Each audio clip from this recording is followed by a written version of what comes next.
Hi there, everybody, and welcome to the Mythic Royale, powered by MSI, Sparkfox, and Redragon. It's time to kick off the action, and I'm joined today, so happily so, because I believe he had some power issues a little bit earlier, but I'm glad that he's repowered, reinvigorated, and roaring to go. Aero OG, how you doing, my man?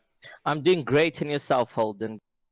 I'm doing really, really good. Can't wait to get this one going. Of course, last month we had the craziness that was squads in the Mythic Royale, and we saw some, let's call it, interesting plays. A lot of trips, of course, to the fishing well to be able to gobble up. And today we've got some solo action, so I'm looking forward to being able to kick this one off. Aero, from your side, of course, is a brand new season that has approached. Solo's still very much going to be a core component, but also Trio's going to be absolutely massive. Yeah, and I'm looking forward to that one. We're definitely going to be seeing some stacked end games coming in from the Fortnite ZA community. It's going to be a special one to watch, and honestly, looking forward to it.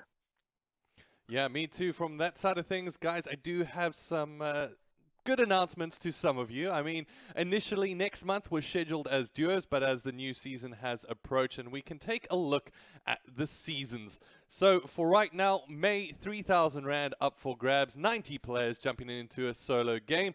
And it's next month, it's going to be trios with a 6,000 Rand prize pool to end off the season that has been the Mythic Royale. Now tell me, Aero, when it comes down to trios, why do you think there's been so much excitement about this mode? To be honest, when it comes to like team mode gameplay, Fortnite ZA seems to love that most because solos, it's easier to W key, easier to grief someone.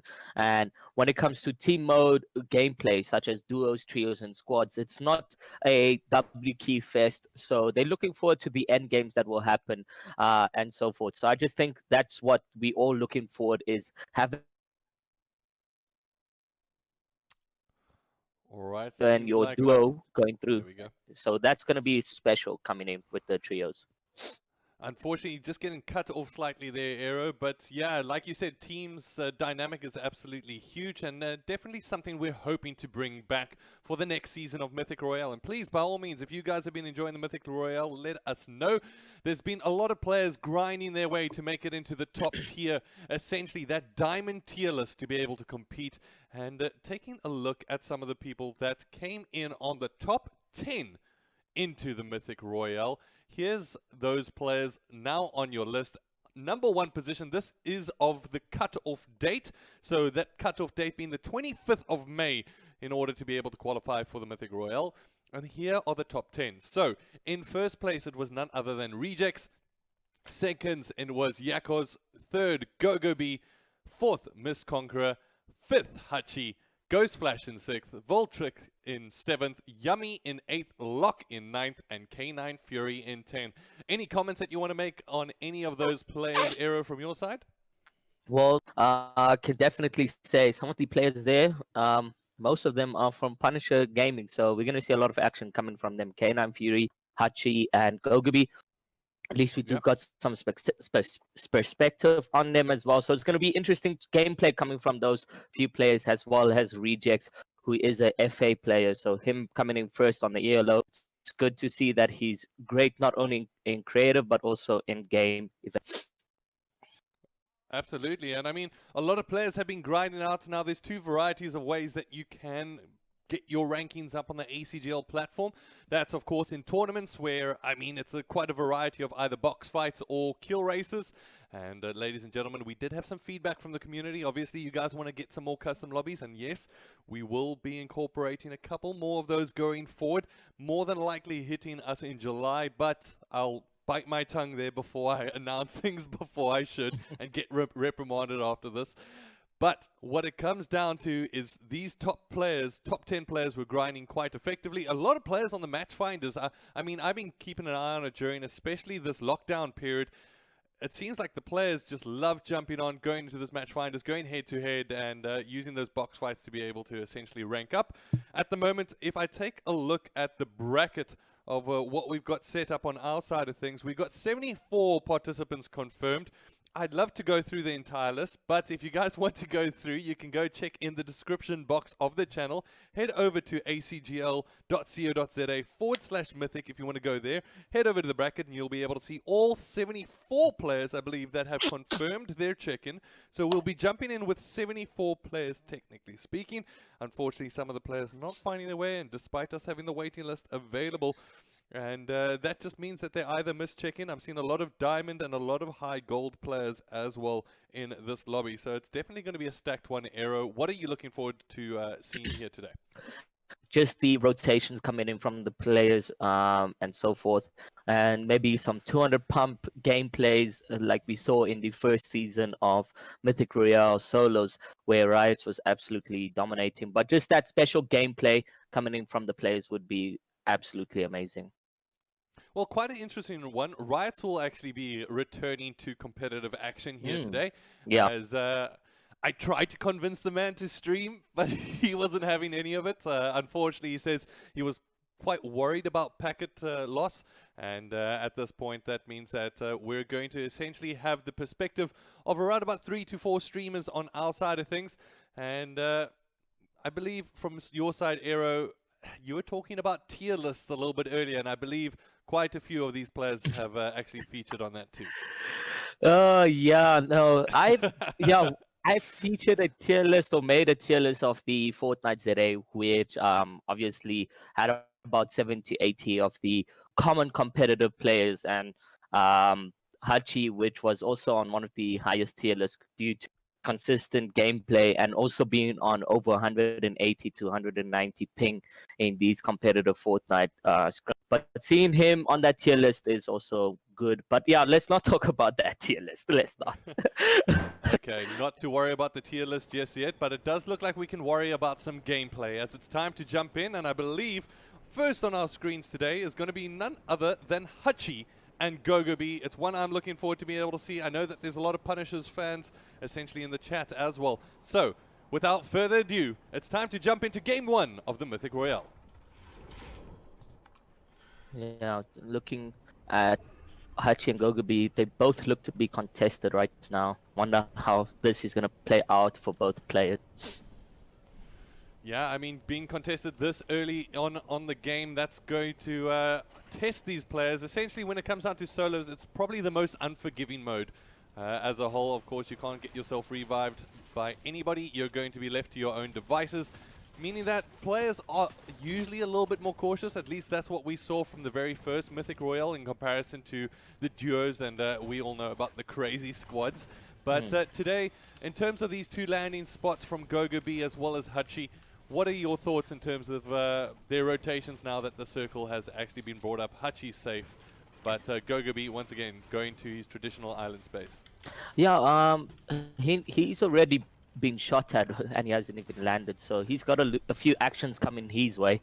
But the rotation should be smooth now that he is comfortable. You see him going into the toilet there and rotating out. So he seems quite comfortable right here, actually.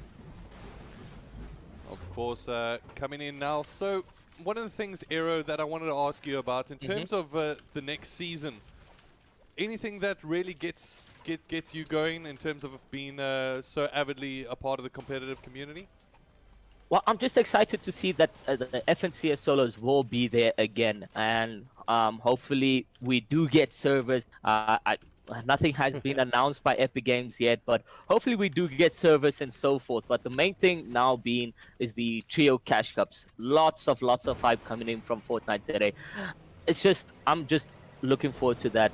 The team mode games are honestly the best to commentate on. Lots of action coming in from all three players would be amazing. So yeah, no, next season, absolute banger for FNCS solos, cash cup trios. Hopefully again we see some of our Fortnite ZA players qualifying for FNCS. We saw Hachi and Neymar, who actually Neymar made it to the absolute finals, and Kane around about 46 or 49, walking away with $250.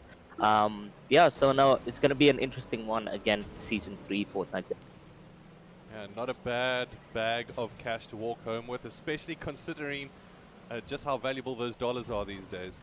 Yeah. So, doing some work as Neymar at the moment, and to be honest, that is such a grind to be able to try even qualify for those, and got to give credit to him for actually coming out with some cash money in the back pocket. Alright, at the moment both our players on screen currently just looting up. It does look like Hachi's found himself the llama. And remember, ladies and gentlemen, next month it's all about the trios. So if you want to be able to pair up with 2 players, make sure that you get yourselves entered into the tournament. Our team from ACGL will make sure that that registration is up, I believe, early next week on Monday. But today it is all about the Mythic Royale, and if this is an unfamiliar format for you guys, it's essentially players that have ranked up on the ACGL platform via the tournaments as well as the match finders have applied to enter for this tournament. Unfortunately, some big name players, Kareem, missing out on actually entering this one. Remember, you need to just push that simple button to say apply for entry, and you'll be able to qualify if you have a high enough rank. But there's also some other big names that were missing from this one too. I mean, believe Luca also couldn't make it in, and it's slightly disappointing. Even Neymar from his side, I don't think he registered in time either. Oh, Neymar as well. No, yeah, definitely unfortunate. Looks like Hachi's going into some build battle, or he sees a player actually on his side, so we should switch over to that. Oh no, it looks like Bean also didn't, Gogabi, yeah. Gogabi's in some action, but he's pushing off right now. Got a few tags off the player. Yeah, it got a couple of tags off. That's not too bad from his side. Just keeping that essentially trying to pack up his amount of resources. We all know when it gets towards those final circles how dangerous that can be. Now, is there anything that you want to see from Gogabi in this situation? He does have the low ground, which is a little bit precarious for him, especially considering he needs to rotate out of this position at some point. Well, he is going through the river right now, so he shouldn't be focused at all, because if he is, he can't actually build right now, because if he builds, that's him.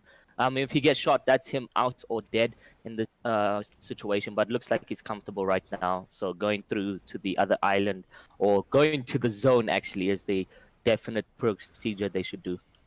Yeah, do you think this was a little bit of a risky move from Gogabi, considering he had a jump pad available?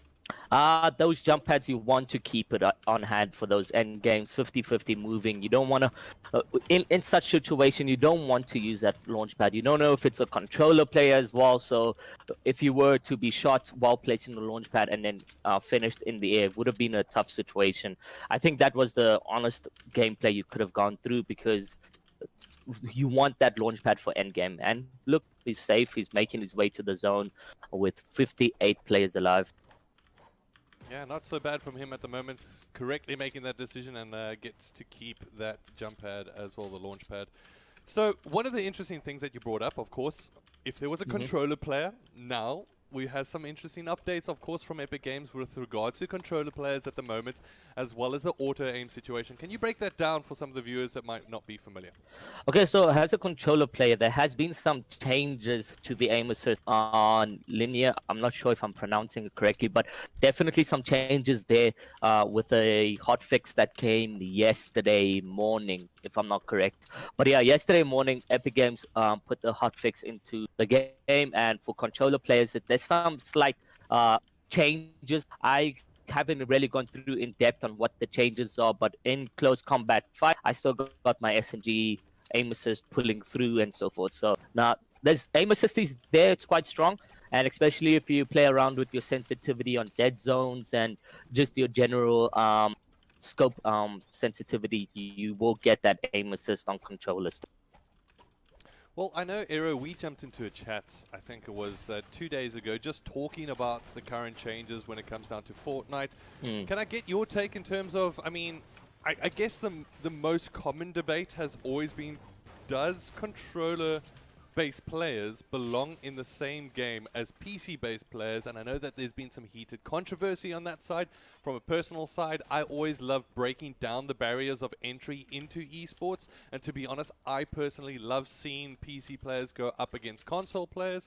That being said, the standard of play is not necessarily exactly the same, considering that one does have that auto-aim. Can I get maybe your thoughts on that? Do you think that there's a separation point, or do you believe that they still need to be playing together?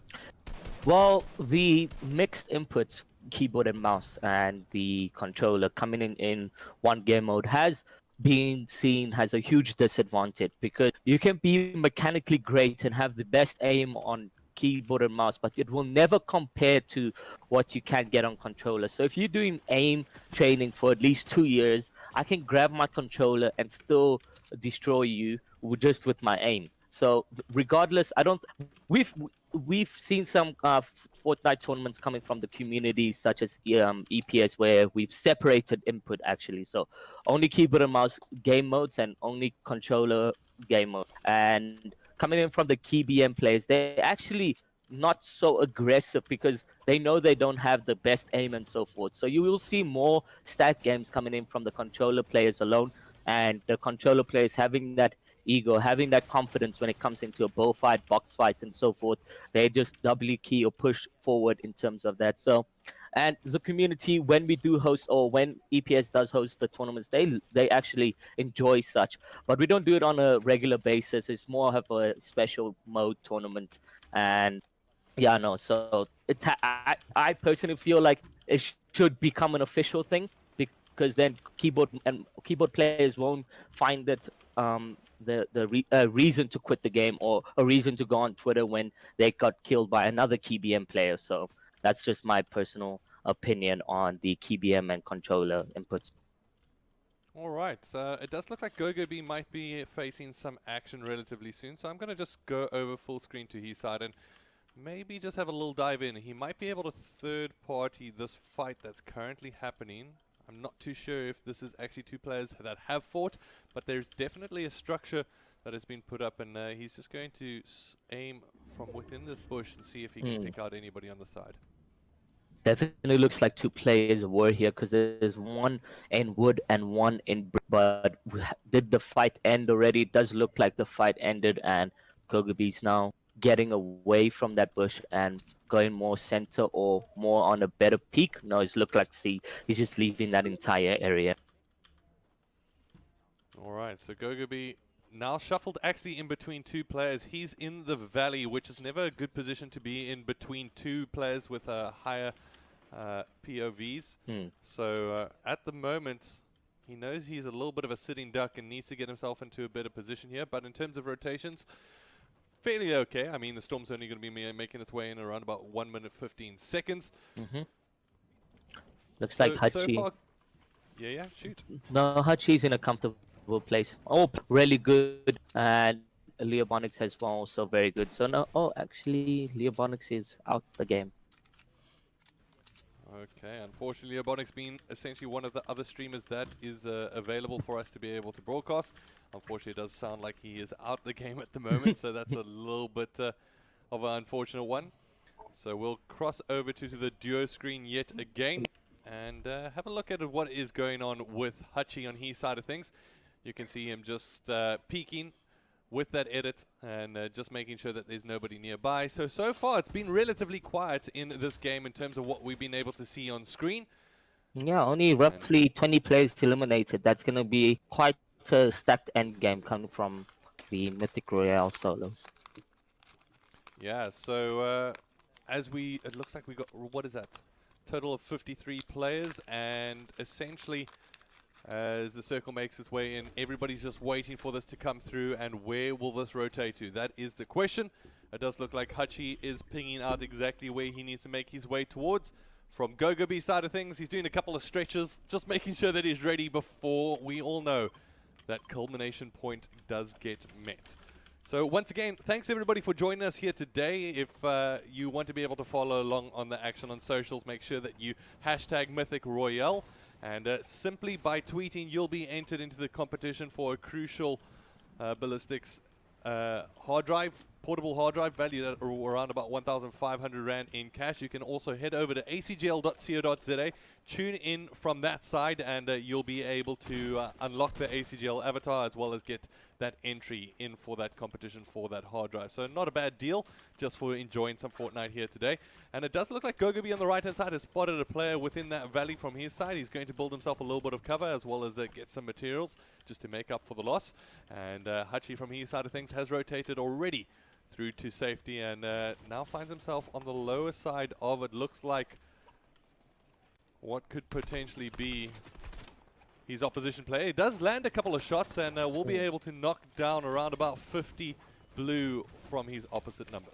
Yeah, no, good stuff coming in from Hachi. He did make it to where he desired to go. So good rotation. He is centered zone 3, and facts has it, if you are center, zone 3 you will be in the next zone guaranteed. So that is awesome coming in from Hachi. He's in a safe position to be in the next zone, hopefully, and or just like literally gonna have to walk into the next zone, but we will see him comfortable in zone 4. All right, I see a question in the chat. What is the prize pool here today? It's a 3,000 Rand prize pool, courtesy of MSI, Sparkfox, and Redragon, taking care of business and making sure that they can power the Mythic Royale. For right now, as you said, Hachi's in a very good position. On the other side of things, it does look like Gogobi has made his way towards the southwestern corner, which means he won't get a guarantee spot in the next zone. Yeah. Which we'll have to wait and see. If you see on both players, they actually have markers put on the center. So you can see they both have the general knowledge that you need to be center zone 3. Unfortunately, Gogobi couldn't make it to that center as he was focused in trying to rotate. But these markers on the center, and he knows that he needs to rotate when the zone closes. So you're going to see that coming in from Gogobi, some rotation coming in there. So that's some good tips and tricks for you guys as well at home if you want to be able to make sure that you get yourself relatively close to the next zone, that you put down your markers and you get that guaranteed rotation. So for right now, we are still in game number 1, ladies and gentlemen. Thank you for joining us here today. It is a little bit of an earlier start than we're used to. We were set actually to be able to get this one going on Saturday. We delayed it, unfortunately, due to, is it called the Armageddon event? I believe. A doomsday event. Doomsday event, there we go. And unfortunately that one got postponed, so rather than create more confusion by going back to the original date, we left it on Sunday at 2 p.m. and I hope you all are having a wonderful afternoon wherever you might be around sub-Saharan Africa. For right now, it does look like Hachi does peek himself outside the right-hand side. He's actually peeking Gogobi, hey? Oh, fantastic. So we got the two teammates essentially going head-to-head here. Yeah, so he took a few shots at Gogobi right there. And as you can see, Hachi just needs to walk into the zone, but we may see Gogobi hold him. Or good to see, maybe, hopefully, get some action coming in from these two players. All right, so Hachi and Gogobi potentially going head-to-head here. And this is where it really starts to get interesting, ladies and gentlemen. We're down to the top 42 players, and it does look like Gogobi has spotted a player just jumping over this hill. Says, you know what? I'm good. I'm not going to be able to, or rather not going to peek out here. But he eventually decides to do so. Unfortunately, builds himself up a little bit of protection yet again, so we won't see action off of the bat. But, oh, some good shots get landed there from Hachi. Now Hachi just building over Gogobi right here. Well, we see some action from Gogobi. He's actually getting... Okay, he's not going to be getting into the box. So it does look like Hachi's getting essentially a lot of his cover knocked down here at the moment, and this is where that resource management is going to be absolutely key. He does repair up and will even be able to pop himself a big pot. On the right-hand side does look like Gogobi is also finding himself on the edge of the action and trying to take some pot shots himself. At the moment, it's all a bit chaotic, to be honest. Yeah. Hachi's on the low side, just trying to wait for the circle to come in. We've got around about 14 seconds before the circle makes its way in, as does look like Gogobi's pegging his opponent from the right-hand side, as they do realize he is far outside of that rotation and going to try and make the most of it. At least he has a second gun to his shotgun, because he's only on 11 AR ammo. He should actually be switching out to his SMG soon, because he only has 11 AR ammo. The zone is quite far. Both players, Hachi and Gogobi, have launch pads here. So we're going to see a short launch coming in from Gogobi maybe, and that would make him successful in the zone. Hachi has 2 launch pads on his body, and he goes in for the launch, and going in is Hachi. Yeah, so Hachi at the moment will be able to launch across, tries to get through with an early rotation. The river is going to be putting things down a little bit precariously, but Hachi on the other side of things will work his way up the left-hand side of his opposition's cover. Gogobi probably going to be one of the last ones to rotate here through, as he's only got around about 5 seconds as he launches on that jump pad and will now make his way across. By Hachi, actually. Wow. Yeah. Does look like Hachi's going to get some damage laid down, as it looks like Gogobi will get removed, as at the moment it is going to be Hachi on the other side of things as we move across. And you can see the frustration coming in there from Gogobi.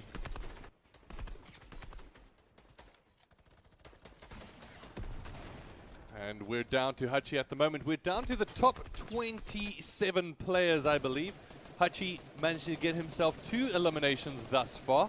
All both players rotating through the sky as well. So it was absolutely crazy to see that aim assist is still quite strong in the game. Yeah. And you could hear it from Gogobi's side. He was quite disappointed. He immediately called out that it's controller. Yeah. And unfortunately, from his side, he's going to need to come up with a little bit of a bigger game too. However, Hachi at the moment, we're on board with him. He's having a good game 1 so far, with 2 eliminations down to the top 21 players. We're going to have to wait and see. Will he be able to make it to that top 10 and get himself some more points on the board? Yeah, crazy rotations coming from everybody. Over 20 players died throughout that rotation. So that river was definitely the death of most players, because they had to obviously build over it or build while swimming or something like that. But we saw a lot of players go down, and Hachi peeking another player in the sky, getting a few ticks on him, and doesn't get the elimination, unfortunately. And he sees another player rotating in the sky. Hachi absolutely just beaming a lot of players with that short launch coming in from Hachi right here. So getting that 6 joins in on the action. Rotation. As he tries to get himself a little bit of a heighted advantage here, he needs to try and make sure that he's safe and comfortable in this next circle. This tree's going to be a little bit of an irritating option, so he decides to start chopping. And at the moment, will keep working his way forward here. We are down to the top 19, ladies and gentlemen, in this Mythic Royale. Game number 1. What are you looking forward to being able to see here from Hachi? He does still have a couple options. He doesn't have that much mats. If he gets this kill right here, which he is pushing quite heavy right here, pulls out the shotgun, and the other players manages to actually escape that. So Hachi going back to his box right there. He needed that impact frag because his mats is kind of low. He's only got 329. Peeking another player with his shotgun, only getting a few shotgun tacks on there, but still pushing quite heavy. The players in shambles right now, and honestly, Hachi just chasing and chasing. Does he get the elimination? Still pushing again. Hachi's got to be concerned slightly about the storm here, as it does look like a staircase will block his path. He now needs to start considering rotating rather than hunting down the kill. That's got to be frustrating at the moment for Hachi. Yeah. As he honestly, himself a little bit of space. These low mats on his body, he needs an impact frag right now so he can get that body, so he can get those mats from the body. But still, Hachi rotating right here, manages to get in zone and builds a beautiful box for himself. But only 39 mats on his body. We could see him probably going down or getting an impact frag. He's getting his blue HP. He still has fishies on his body, so he's comfortable right here. All right, Hachi's going to gobble. He might bring you back memories of the squads games, but for right now, he's going to rotate his way out of the storm and into, hopefully for him, safety. As we're down to the top 8, Hachi still very much in this game.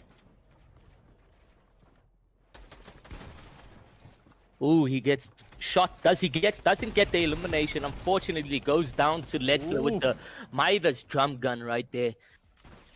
It does look like he will get knocked. He needed those 2 eliminations, which he was hunting. Unfortunately, didn't get them. If he had that kill, he would have had enough mats to actually build his own tops, his own rotations. But unfortunately, he was trying to save that 30 builds in case for when he needed. But yeah, had to go down to Letzler with the Midas drum gun.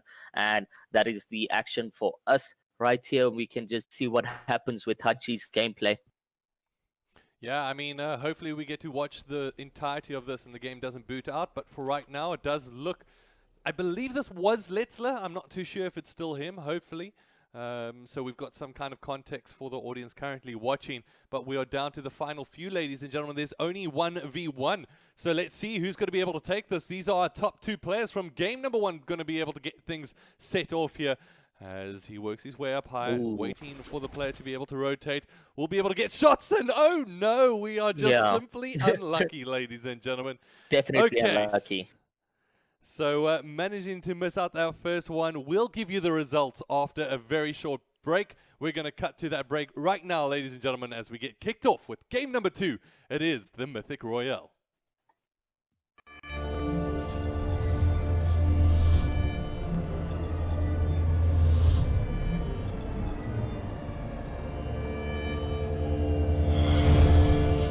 Does that?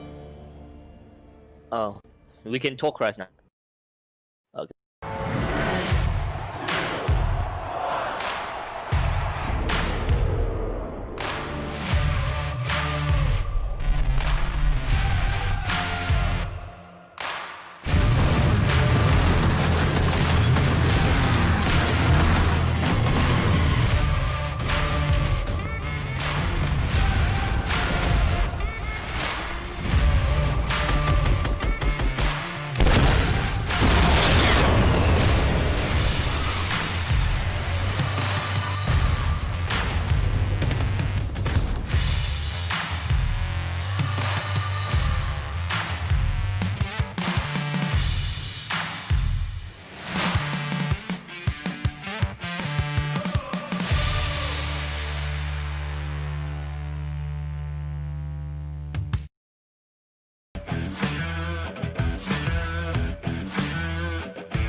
Welcome to the ACGL Matchfinders. The ACGL Matchfinder places two participants or teams up against one another in a heads-up competition.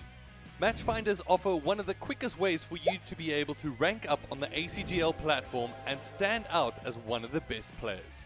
Matchfinders only operate during set times, which are from 7 PM to 10 PM on weekdays and from 5 PM to 10 PM on weekends. During those aforementioned times, you can click Find Match on your Matchfinder of choice. Should there be opposition players also searching at the same time, you will hear this, Match Found. From there, you'll have 45 seconds to select Accept Match. Once both players accept the match, you'll be able to see your opposition's name, their rank, as well as their in-game identity. The next step is to invite your opposition, play your game, and finally report the score on the ACGL website. And that's it. Matchfinders made simple.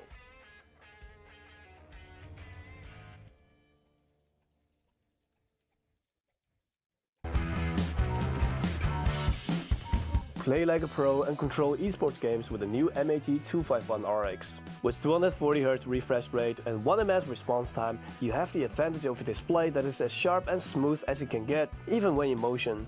Having a fast and responsive IPS grid panel together with wide color gamut, you can enjoy the best viewing angles, vivid and lifelike colors, enhancing your gaming experience.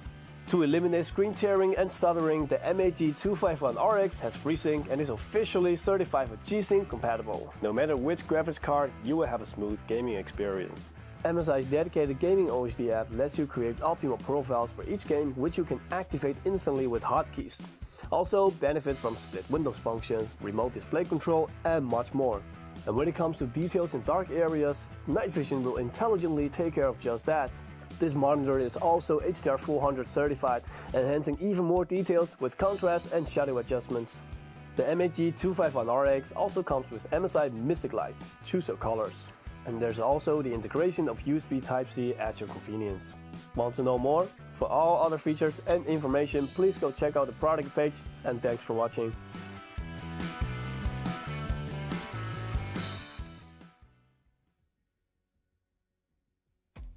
Fortnite gamers from around sub-Saharan Africa, your time has come.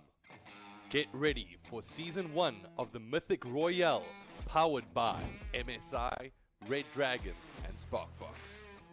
The season, which will run from February all the way to the end of June, will have a total of 30,000 Rand in cash prizes up for grabs. Starting off the season, players will be tasked with completing 5 matches, whether that's via the Matchfinders or tournaments, in order to get their initial rank. At the beginning of Season 1, we will start with 3 ranks, those being Wood, Iron and Gold. Later on in Season 1, we will be revealing 2 additional ranks, which will separate the best players from the rest. Earning your rank is done in one of 2 ways. The first being via the match finders, which will put you heads up in a kill race against another opposition. Match finders are open from 7 PM every single weekday and from 5 PM on weekends.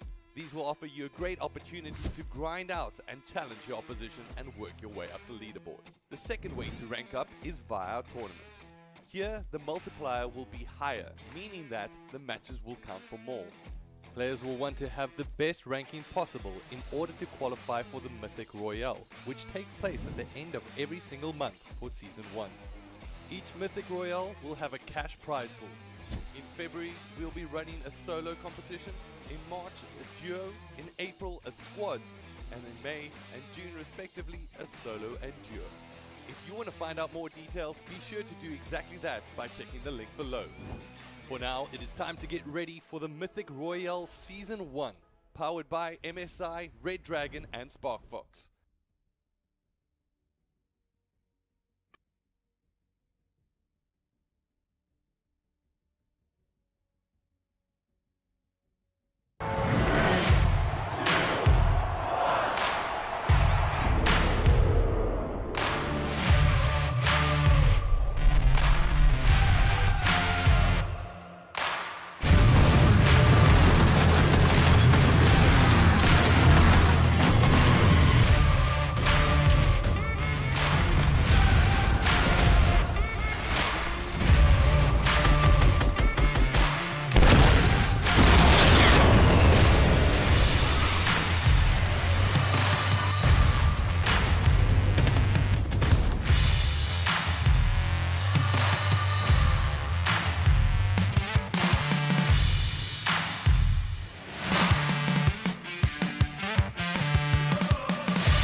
Hey there, everybody, and welcome back to the action. And we're waiting here on the sidelines as the players get ready to jump into game number 2. And of course, I'm here today with Aero, that has been essentially commentating alongside me during this competition, and it has been an absolute pleasure.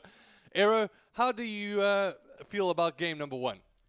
Game number 1, it's fantastic stuff coming in from the players we are watching. Hachi, who picked up 2 eliminations, could have grabbed another extra 2, but unfortunately could not hunt them down successfully as the Storm was pushing him away from that elimination. And we saw him with only 39 builds being very cautious, almost gets an elimination, but was stolen by Letzler, who had the Midas drum gun. So absolutely fantastic. Well done to Hachi and also Gogubi and Leobonics in those games.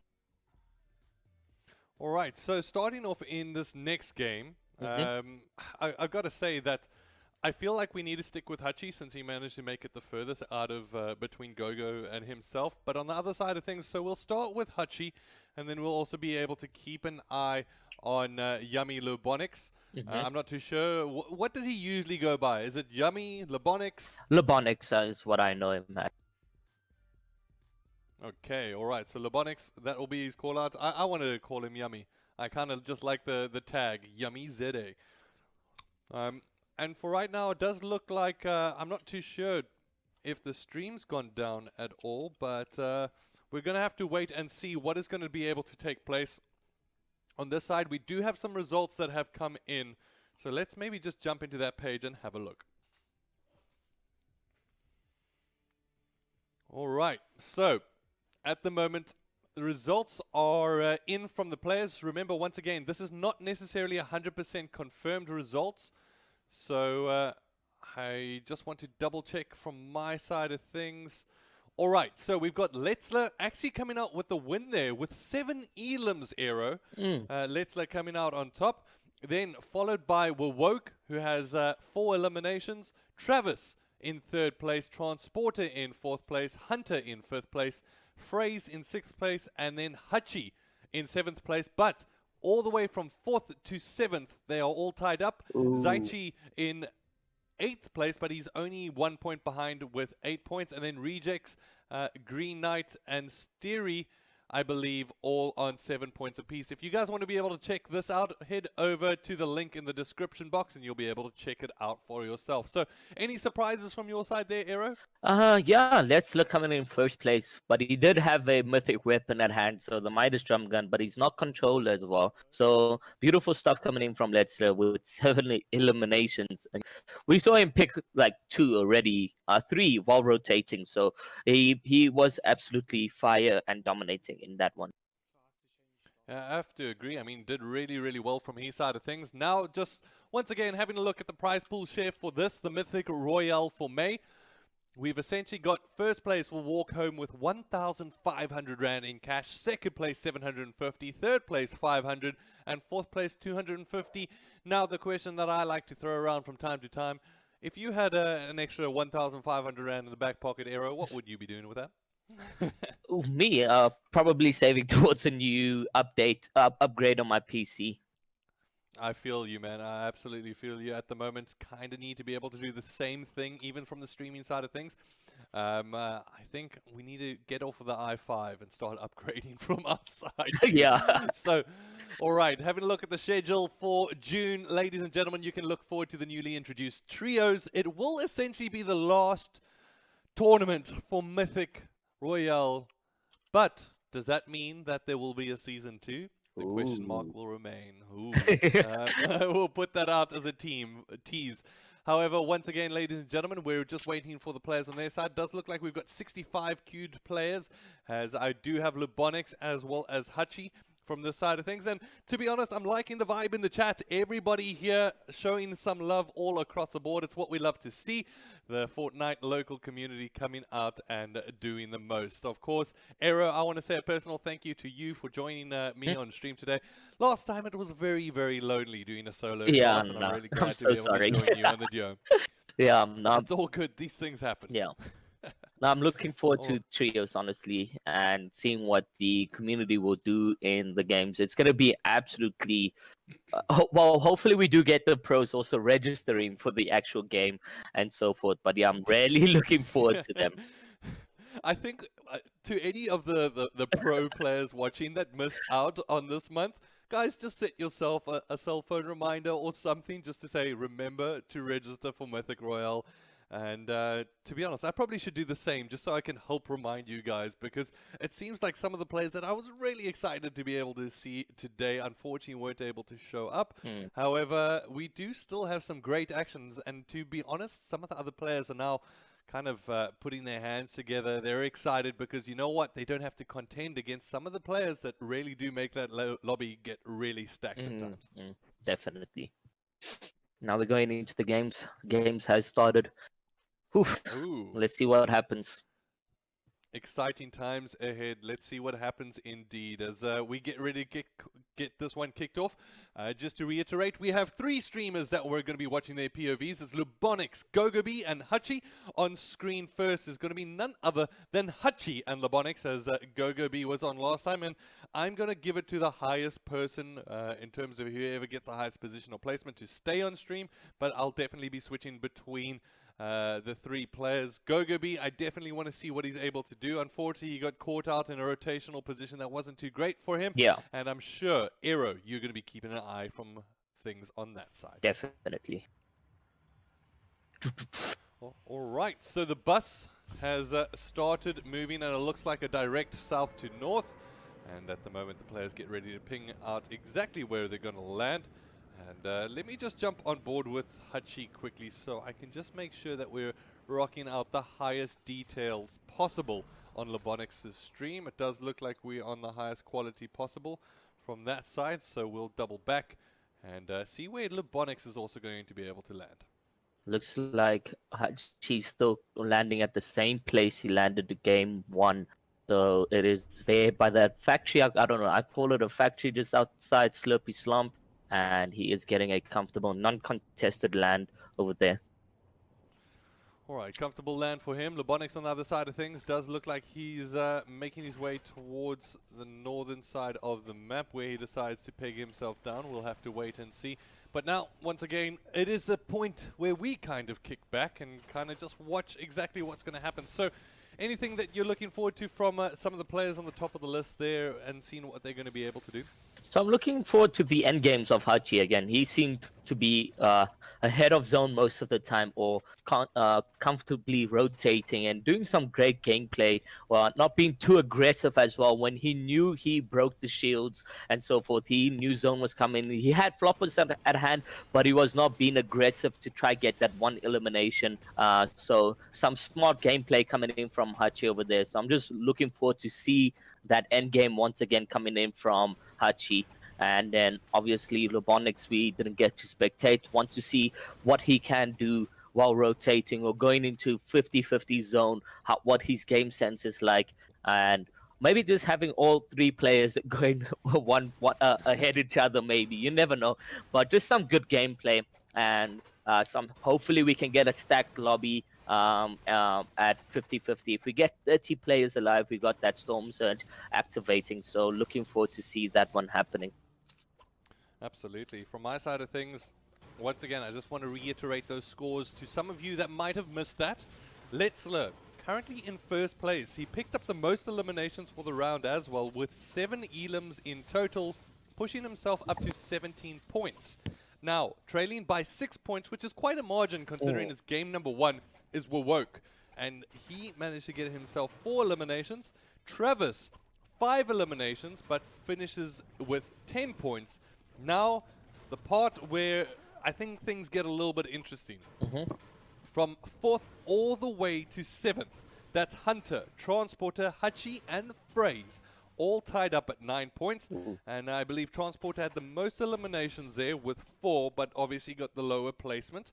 And then Zaichi in 8th with 8 points and 1 elim. Rejects with 7 points and 2 elims. And then in 10th place, Green Knight with 7 points and 2 elims. I'm just going down the scoreboard just to see if there's anybody else that is worth of note. Volts actually picks up 4 eliminations, but doesn't even get himself a placement point there. So he got cracking really early on, but unfortunately for him, getting eliminated. Yeah, and we also got Bojo, who's chilling in 17th place with only 2 eliminations and no placement points. Yeah. All right, so at the moment, we're taking a look at Hachi, and we've got Lubonix. And Lobonics relatively safe and happy on the outer edge of the circle. Hachi on his side of things, sitting outside of the swamp, and going to be comfortable, let's be honest about it. But I think the last game, if it taught us anything, those launch pads and how crucial they were. I mean, Hachi having 2 in the back pocket, allowing himself to get those double rotations through. I think Hachi's got to feel aggrieved, especially in some of those gunfights. He was right next to the player, but unable to secure those kills. I'm expecting a little bit of a bigger game here from Hachi if things go in his favor.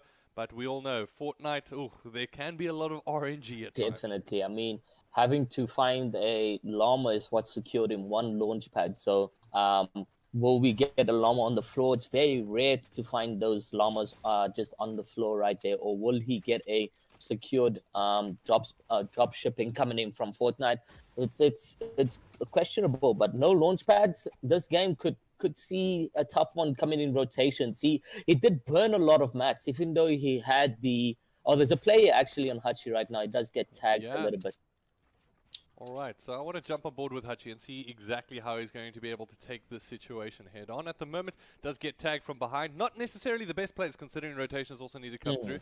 So he doubles back and just going to be able to collect some extra mats should he need them in a 1v1 gunfight.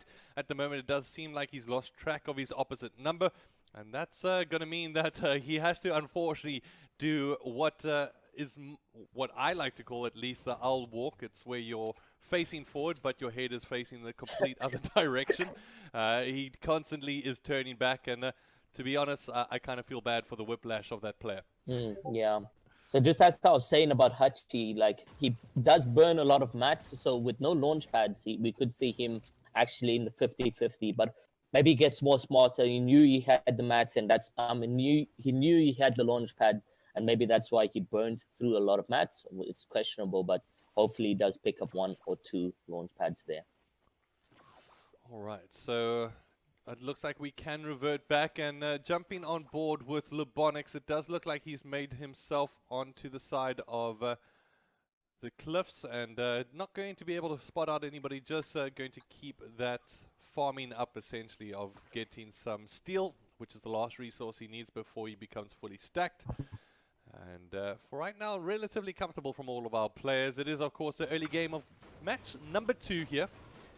And match number 2 brings with it an opportunity for, to be honest, some players to break away from the rest of the competition, whereas some are just merely looking to hold on tight so they can get their way into those final circles. For right now, Aero, I think I'd love to be able to hear maybe what GoGoB is up to, if you don't mind having a look on your side. Yeah, GoGoB is just farming properly right here. He's got a 500, 500, 500 right now. He's just outside Retail Row, making his way to the bridge by Frenzy Farm, and he's very comfortable right now. No one around him. It doesn't look like it. Now he's absolutely in a comfortable position. Fantastic, and you can see Lobonics actually going for the upgrade now. We'll be able to work his way towards a purple pump. Oh, and, yeah. That does burn a lot of mats, though, so... But at least if he can just get those 200 pumps coming in, it would be perfect content for the tournament right here. No, oh, there's actually some people quite near Lobonics right now. We do see those alerts coming off Lobonics signals. He does get 120 pump on the player.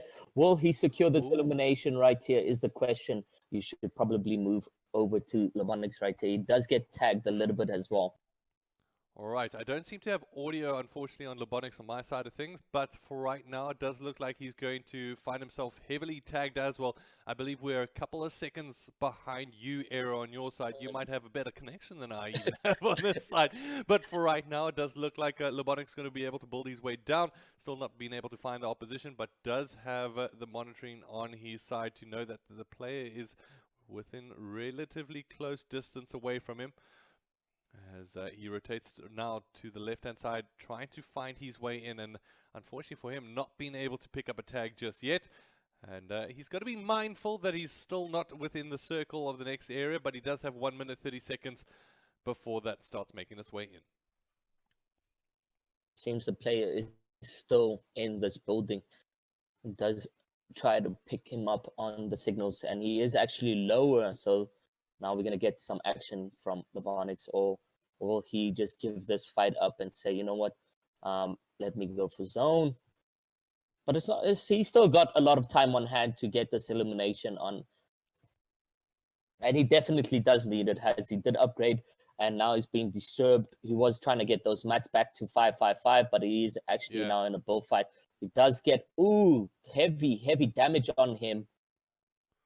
All right, once again, I think you're just slightly ahead of us, and there we go. We finally see it from our side, the damage coming in as he misses out on the shotgun shell, and now is going to try get up a couple of minis, but he'll only be able to pop the one, and no, Lebonix will get eliminated there, and we'll jump back onto Hachi as we get Gogobi loaded up on the other side. Oof, unfortunate stuff coming in from Lebonix. He did have the health advantage, but managed to get that one out. Okay, so Gogobi and Hachi now. Alright, we can hear Gogobi on our side of things. And it does look like we've brought Gogobi and Hachi, the teammates, but this time, unfortunately for them, they're going to have to go up head to head. Yep. Of course, this is the solo for the Mythic Royale, and we saw some action there from Lebonix, and right now we get to see Gogobi and Hachi. We did see Hachi eliminate Gogobi in his rotation, so must have had some heat in the background, maybe in the DMs, like, come on, Hachi. But yeah, Gogobi definitely was not too happy when he found out he died while rotating. Let's see, hopefully, let's see some successful rotations. He doesn't have a launch pad. Hachi doesn't have a launch pad. It's pretty tough one for these two players right here. Alright, at the moment it does look like Hachi's going to put down some shots on his opposite number as the shield will get popped. Now it does look like Hachi's trying to work his way up towards a heighter position just so he can spot out the opposite player, who's built down low. It does look like he's taking gunfight from multiple environments though.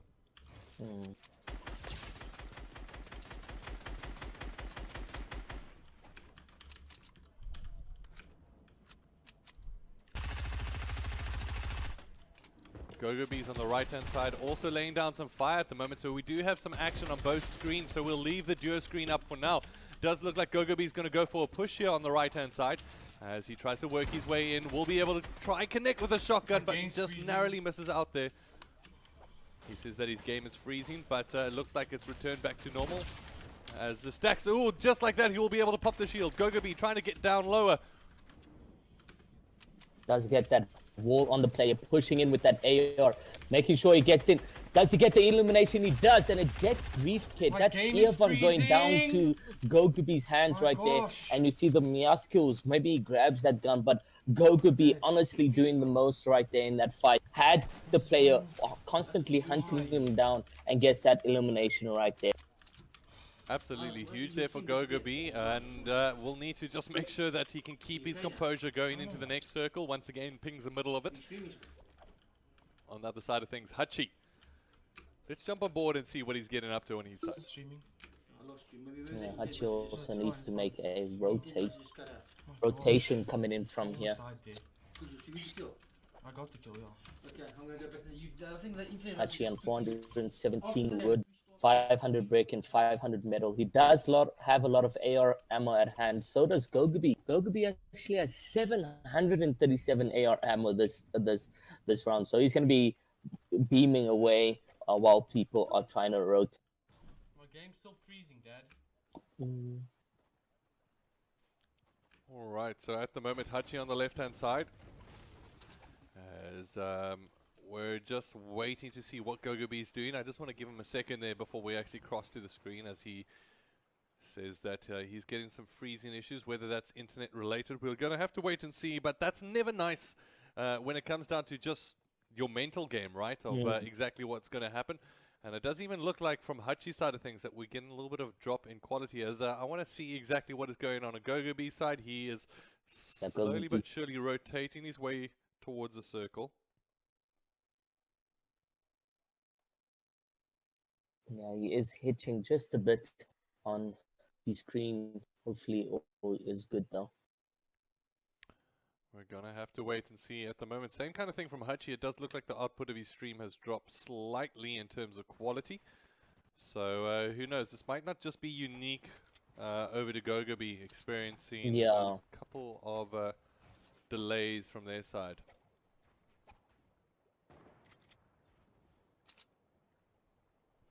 Okay, so in terms of eliminations at the moment, Hachi currently with 0. Gogobi starting things off really, really well with 2 eliminations in the back pocket from his side. And that's going to set him up quite nicely. As you mentioned, he has a huge amount of AR ammo in the back pocket, as well as even shotgun shells. I mean, he's working with 176. Yeah, a lot of shotgun shots and 1,000 SMG ammo. No, he's comfortable. He's really in a good place. 500 wood, 500 brick, and only 420 metal. Very great. He's gonna need that for the end game rotations, as he doesn't have a launch pad. But really, 37 plays alive. This is coming good in terms of Fortnite ZA, and not just W keen or not just going for the eliminations. They're actually trying to keep it stacked in the end game and keep that competitiveness growing in South Africa. We've seen it's maturing in terms of competitive level, and the skill gap between players are closing inwards, and not having such players like Neymar and so forth. So we're having the skill gap close in just a little bit on the Fortnite ZA. That's always good. I mean, the biggest thing that I think is important about that closing skill gap in any competitive title is just that it really it pushes the scene forward in terms of people become a little bit more innovative. They start to work out those nuances of how can they differentiate themselves, especially if players are a little bit more closely contested, if they know one another's moves, and it keeps that point advancing. So it really pushes us forward as a scene, and that's what we love to see. So more opportunities for gaming across the board. But Hachi, unfortunately, finding himself locked down in a situation, and it does look like I'm experiencing a couple of connection drops from him at the moment, but it does look like he's only sitting with around about a 5th health at the moment. That is 25 HP.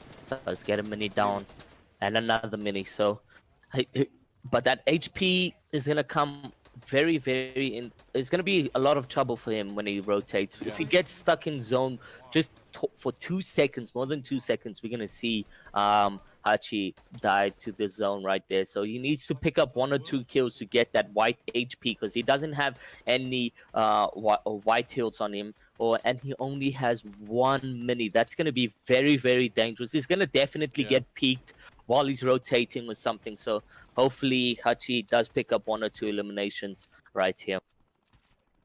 Yeah, Hachi's in a really tough position at the moment. And to be honest, this is where you need to be able to come up big.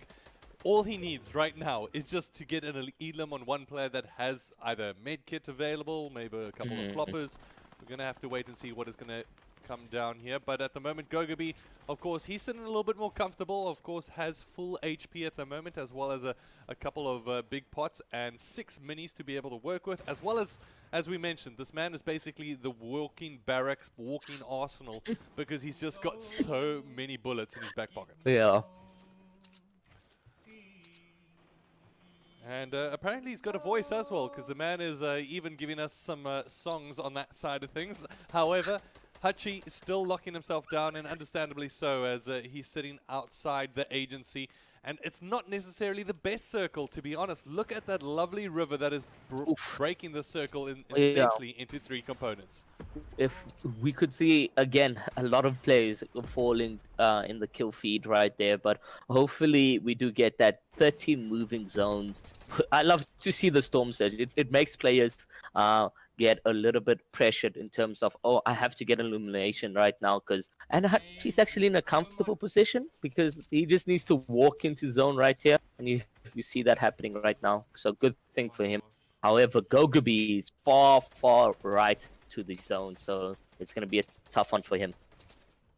Absolutely. Gogobi's rotation-wise not in the best position. Hachi quite happily on the top left-hand corner, especially considering his health position. He's got placement at the moment, and Gogobi saying he can't do anything, but he's going to need to start rotating through as he's made his way in towards the corner of the agency. Finds and, a launch uses pad. a jump pad. Yeah, that's huge. Successful things coming in from Gogobi, getting targeted just a little bit right there, but manages to successfully do it. Almost giving us a little bit of deja vu there when he was bringing down the parachute last time. I was hoping for him not to find himself getting tagged too heavily. But for right now, it does look like both Hachi as well as Gogobi find themselves locked down in their position, in their placement. We are down to the top 28, and oh my gosh, there's a fat river sitting in between that is keeping everybody on their toes. But when I'm running on, my game's freezing every 2 seconds. Hachi just trying to get an elimination while people were rotating. Still very unsuccessful. Does he get one right here? A player in agency getting peaked just a little bit by Hachi. He still has a number of ammo on his body. About 111, so he's chilling right there to get an elimination, but hopefully he does. Gogobi also seeming to... Ooh, the zone on Gogobi's body is quite far. Doesn't have a lot of mats at hand as well.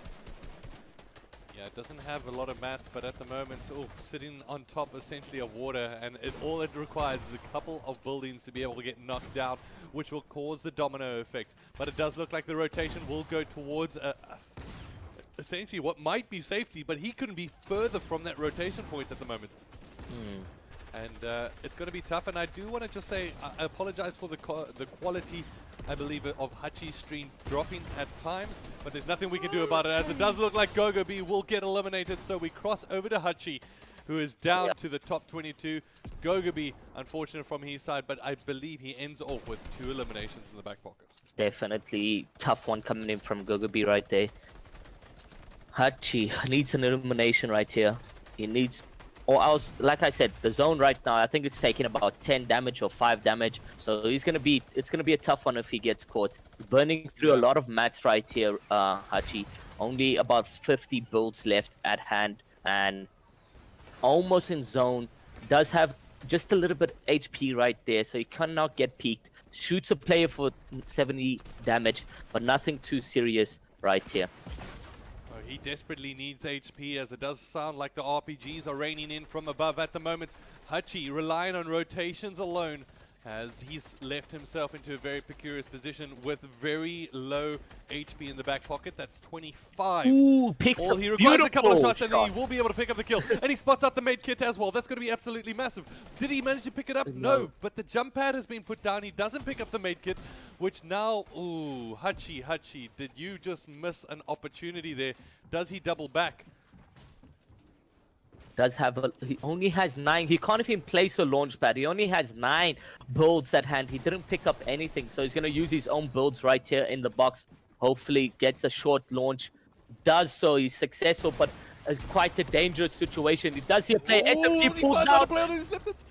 Huge plays there from Hachi as he picks up the kill. Now he finds himself stacked at the bottom side, as he knows that there's players around him. And at the moment, down to the top 10. He actually did manage to get, was that a flopper that he found on the ground? Yes. Oh, it must have been. What? Oh, he's actually got the mid. Yeah, he's got the bazooka bandage right here. Gets another elimination. That's Travis going to the hands of Hachi going down right there. I mean, Travis going down. Pardon.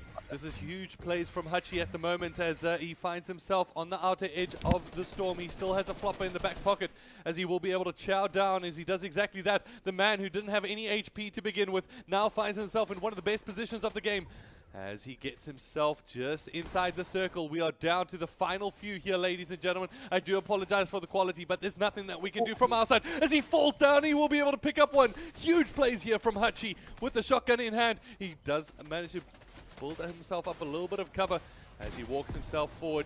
Does he have a minigun to get out of the situation? Does exactly that. Now tries to nail down his opposite number. Ends up in 5th place. He even gives himself a little bit of a rearing fist through the air. He's happy with that. He got a huge amount of eliminations, I think 4, and ends up in the top 5. Good plays over to Hachi. I mean, from what he had 0 builds, only 25 HP, and manages to pick up 5 eliminations right there. Punisher's on top, baby. Let's go, boy. Seeing Hachi really excited about K9 Fury, who eliminated him, but still representing the org he is in. Gotta love that. That's a teammate right there. I mean, he gets eliminated and he says, you know what, come on, Fury. He's got his back. So at the moment, we're on board with Fury. We're down to the top 3. He's going to be able to get down a couple of shots. He now needs to make his way towards the circle, as that's going to be starting to chow down some health. And Fury now works his way up the staircase, not going to be able to spot our players, but he does realize that there's some cover being built below him. Ooh. Now, oh no, it's a game! Oh, that is unfortunate. go, Ladies dude. and gentlemen, we're going to cut to a break yet again. We'll give you the results, and that's unfortunate. Just a part of the game when it comes down to spectating Fortnite. We'll catch you guys in around about 15 minutes as we kick off with game number 3 of the Mythic Royale.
Welcome to the ACGL Matchfinders. The ACGL Matchfinder places two participants or teams up against one another in a heads-up competition. Matchfinders offer one of the quickest ways for you to be able to rank up on the ACGL platform and stand out as one of the best players. Matchfinders only operate during set times, which are from 7 PM to 10 PM on weekdays and from 5 PM to 10 PM on weekends. During those aforementioned times, you can click Find Match on your Matchfinder of choice. Should there be opposition players also searching at the same time, you will hear this, Match Found. From there, you'll have 45 seconds to select Accept Match. Once both players accept the match, you'll be able to see your opposition's name, their rank, as well as their in-game identity. The next step is to invite your opposition, play your game, and finally report the score on the ACGL website. And that's it. Matchfinders made simple.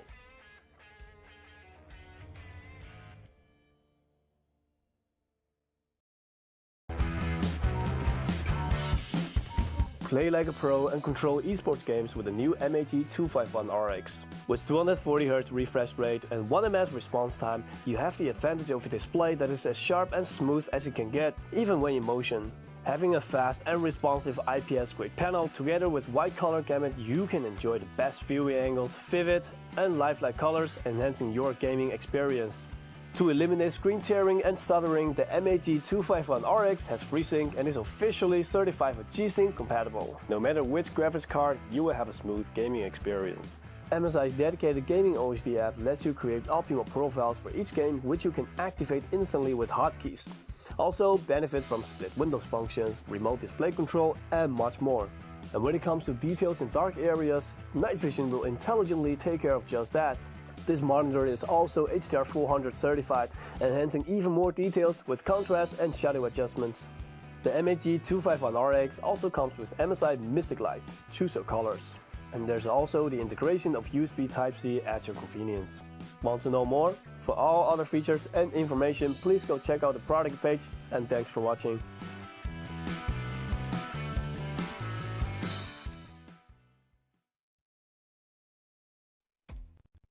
Fortnite gamers from around sub-Saharan Africa, your time has come. Get ready for Season 1 of the Mythic Royale, powered by MSI, Redragon, and Sparkfox. The season, which will run from February all the way to the end of June, will have a total of 30,000 Rand in cash prizes up for grabs. Starting off the season, players will be tasked with completing 5 matches, whether that's via the match finders or tournaments, in order to get their initial rank. At the beginning of Season 1, we will start with 3 ranks, those being Wood, Iron, and Gold. Later on in Season 1, we will be revealing 2 additional ranks, which will separate the best players from the rest. Earning your rank is done in one of 2 ways.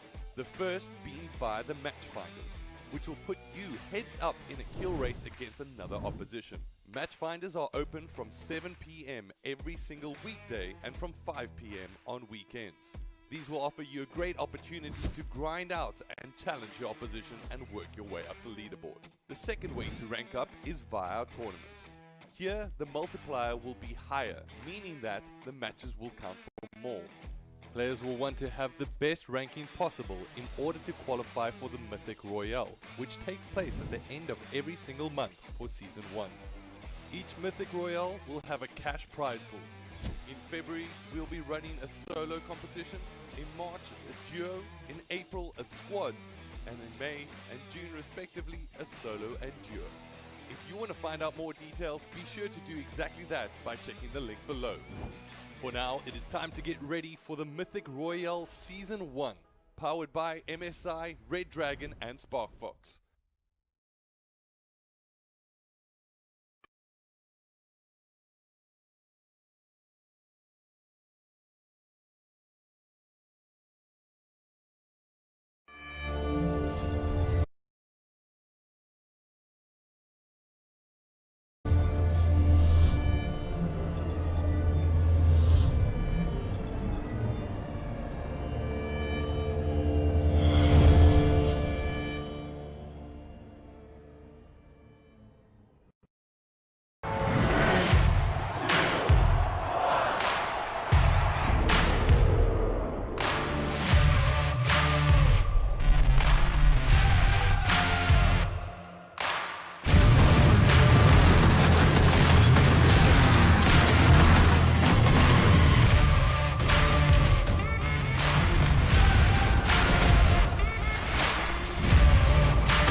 Hey, what is up, everybody? Welcome back to the action, and it's time to kick off with game number 3 very, very shortly. And we can't wait to get this one underway. Of course, I'm joined by Aero. Aero, what a finish to game number 2 that was. Yeah, absolutely amazing coming in from the players that we were spectating. Hachi, who supposedly is now Clutchy, came in with an absolute dub on his side. I think that's a victory. I won't, even though he didn't get the victory royale, I say that is a victory for him. Coming in 5th place with 5 kills, no mats, 25 HP, and still grabbing a lot of eliminations coming in there. So honestly, victory for him. Yeah, so I mean, to be honest, I think the thing that we saw the most there was from the POV of Hachi, right?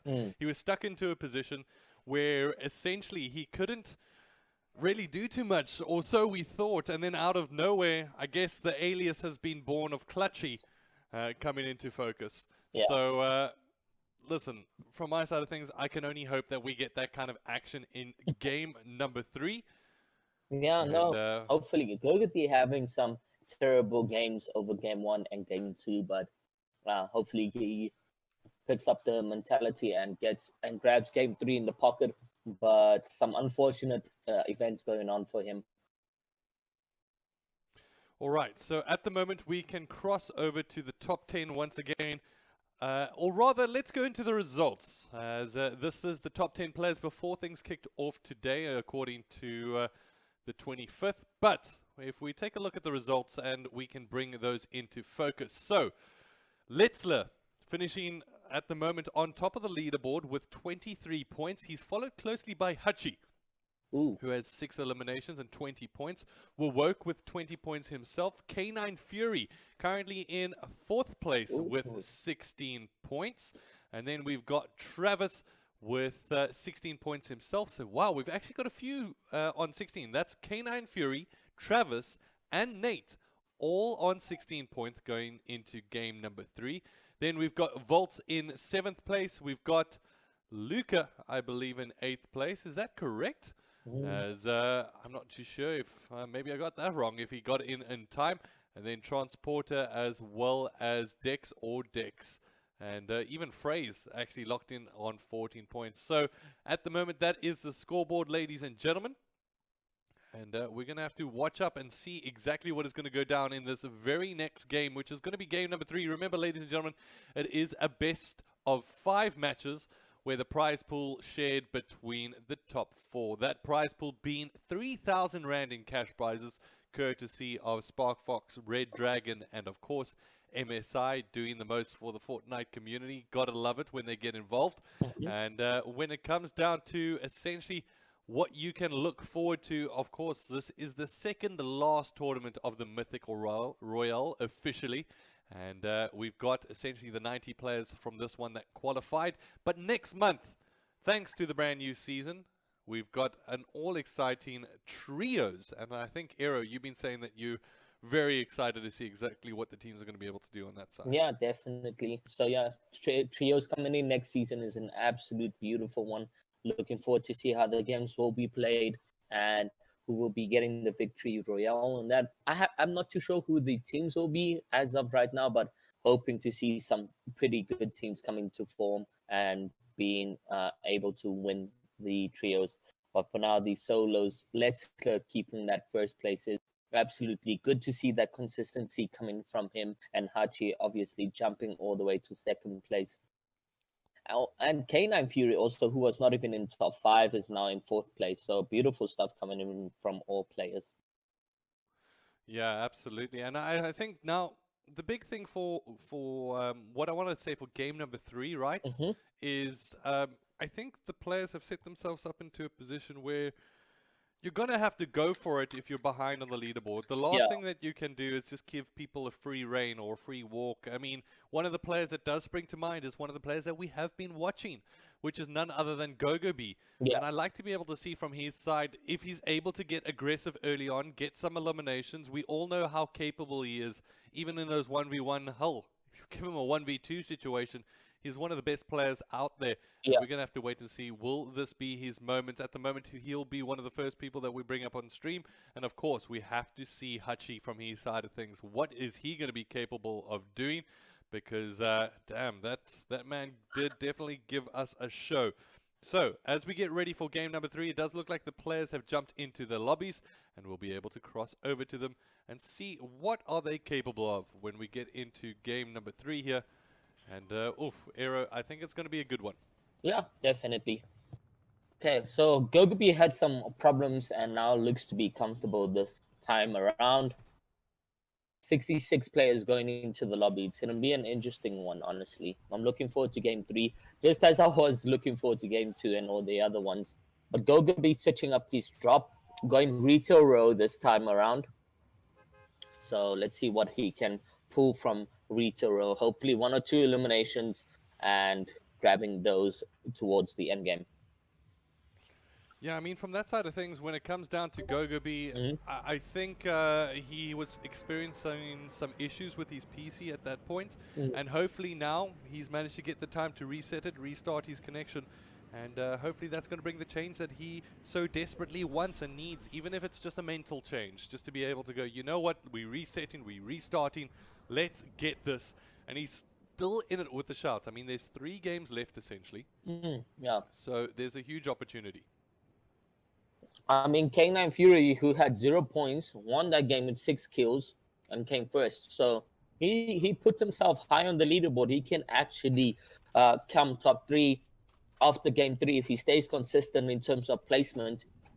Not if he's getting the victory royale. If he just stays consistent in terms of placements and points and eliminations, then surely we can see K9 Fury in the top 3 after game 3. But it's interesting to see how RNG or Fortnite can go either way for a player. Absolutely, and at the moment, RNG has not played into the hands of Gogobi, unfortunately, as we're going to have to wait and see what is going to be able to transpire. Once again, I'd like to thank each and every one of you, and if you really do want to do us a favor, by all means, hit that subscribe button and hit that like button, as we like to be able to give you gaming content on the regular, and that's actually going to be increasing as we go forward from our side of things. We want to make sure that we're bringing you at least at minimum 1 Fortnite stream a month, but of course we want to do a little bit more than that going forward. But we'll keep you all posted on that side of things. But for right now, we've got to be honest, just the looting phase, the beginning phase for these players to be able to get themselves up on mats and make sure that they've got the equipment to be able to run off. I just want to make sure here from the right hand side, it does look like Gogobi, we've dropped a little bit in terms of quality. So I just want to make sure that we bump that all the way up to 1080 if possible. And that's looking much better already. Fantastic. So there we go. So what is your expectations in terms of top 3 coming into game 3? Do you see Leicester still in second? Well, from my side of things, I'm very interested to be able to see what Woke is going to be able to do. Yeah. He's been a player that's been up there in the standings for quite some time, and he's currently sitting in 3rd place with Hachi. Letzler has it all to lose, to be honest. I mean, sitting on at the top, the pressure's got to be on his shoulders to keep building up that differential, which is now, I mean, the previous game, I think it was 6 points. Now it's only 3 points. Ooh. And that's going to be quite a heavy burden to bear. On the other side of things, K9 Fury, I mean, you could see Hachi was celebrating him getting to the last bit there. He managed to also pick himself up a win. So at the moment, Letzler, Woke, K9 Fury, other than the 2 players on stream that we're watching, and of course Travis. We can't ever rule out Travis. Definitely one of the players that we need to keep an eye on. Yeah, definitely. Oh, well, let's see what happens game 3 and see the kill feeds. Hopefully we can pick up 1 or 2 names in the kill feed that are in the top 5 right now.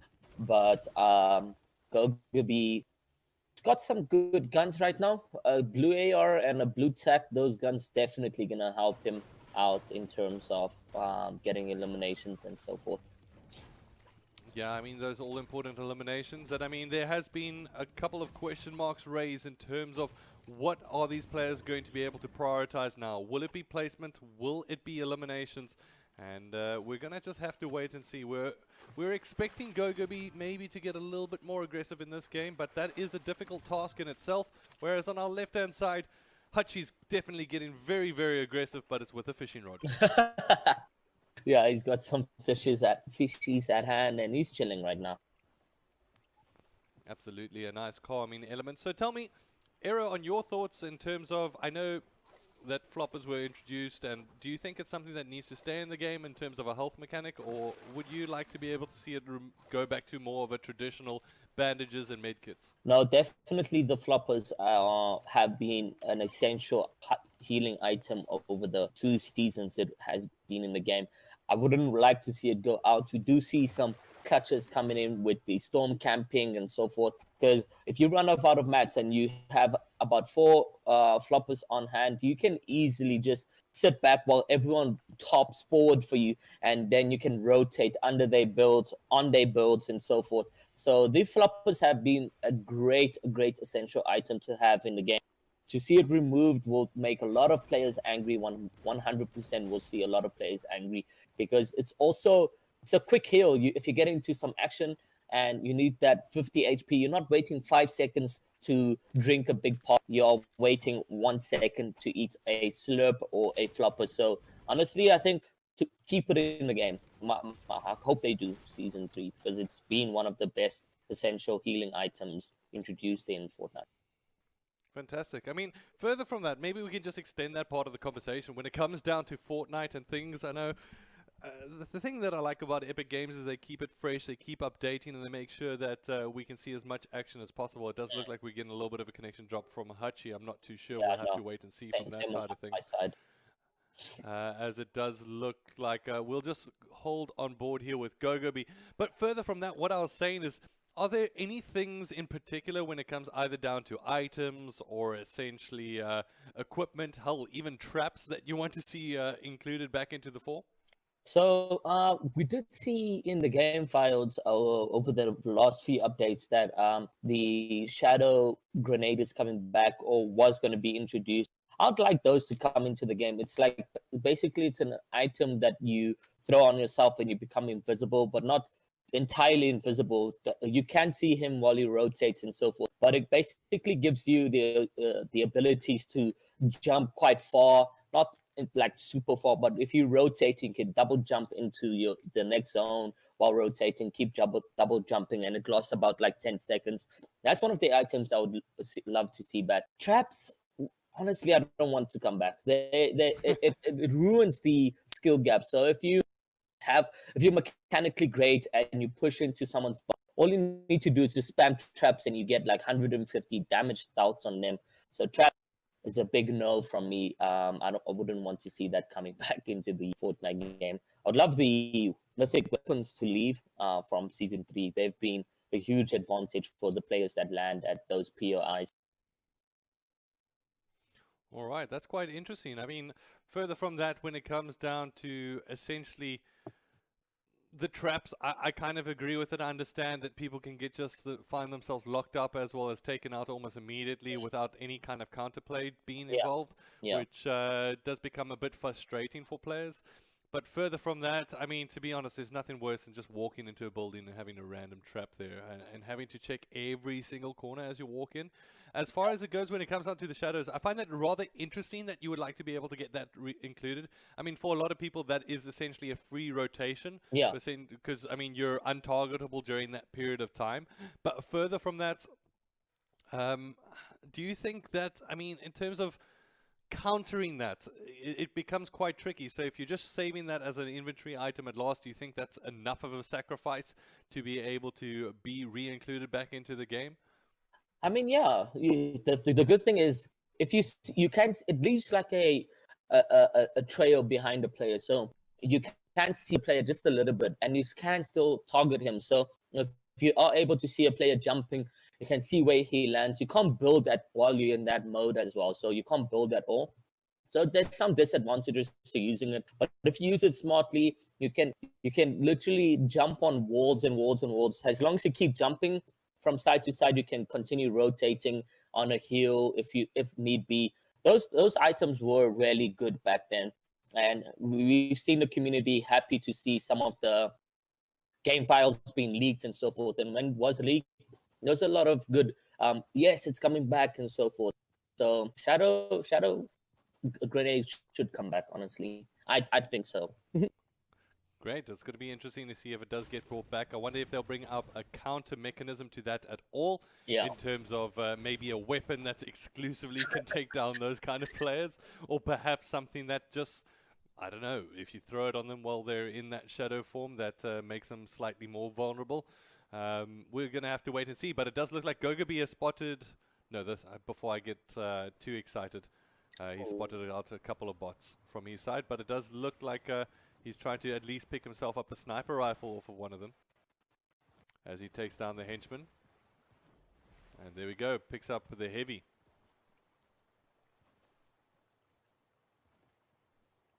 I think you need to go to live, hey, Holden. All right. It does seem that I'm slightly behind on Gogobi, unfortunately. Yeah. Having a little bit of a drop in connection as I've now updated it to live on my side. I'll double check to see that it is exactly the same on Hutchie's side. Also does look like we're a little bit behind there, so we'll just make sure that we're updated and live.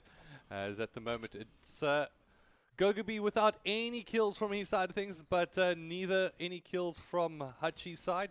Yeah. As Gogobi was in a bit of trouble right there, but he managed to build himself a box, and the other player not being too aggressive right there. He's just waiting for the zone to come in and rotate. Does look like that. Yeah. all right, so at the moment it is going to be Punisher's players on the screen at the moment. On our top left hand side it's Hutchie, and on the right hand side it's none other than Gogobi. Gogobi actually releases up a couple of shots. There is a player on his lower left side, I believe. Both players are just trying to rotate into zone. It's kind of a tricky one when... Oh, he actually breaks the shield right there, and the player has a natural height now. Gogobi obviously getting third-partied right here. He wants to actually make himself quite distant right now, because third party can get you eliminated quite quickly.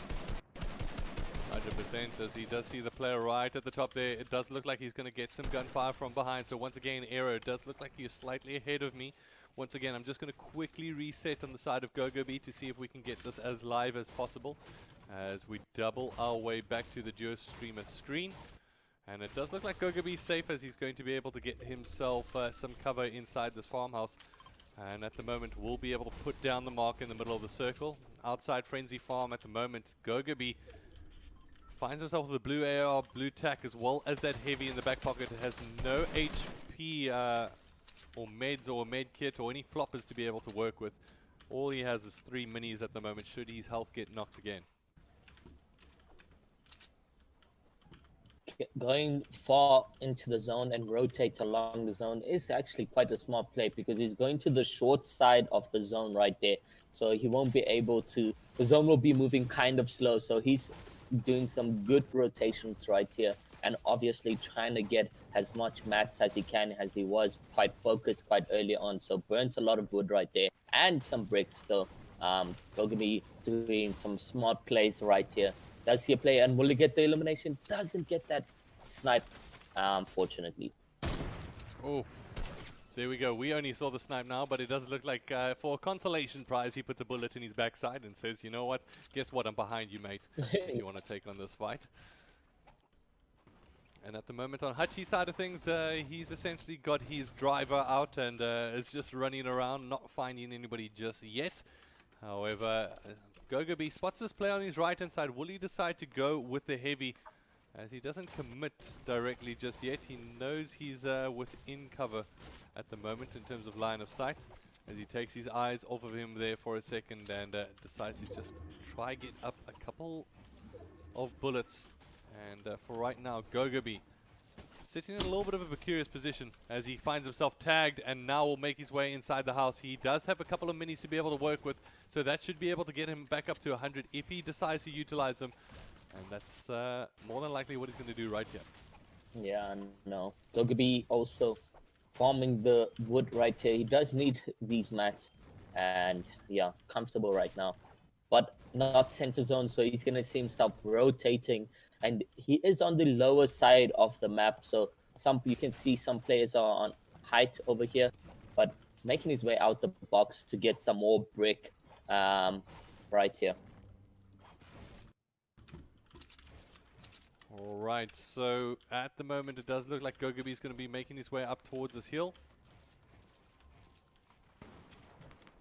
And we're going to have to wait and see what he's going to be able to do from his side of things as Gogobi left alone as right now in this solos match it is going to be Gogobi as well as Hachi on the screen at the moment, and Gogobi is going to face some gunfire from the lower side. Let's see if he's going to be able to take it. He does know that there's players all around him at the moment, so giving yourself a little bit too much attention on one player is going to leave you vulnerable from the backside.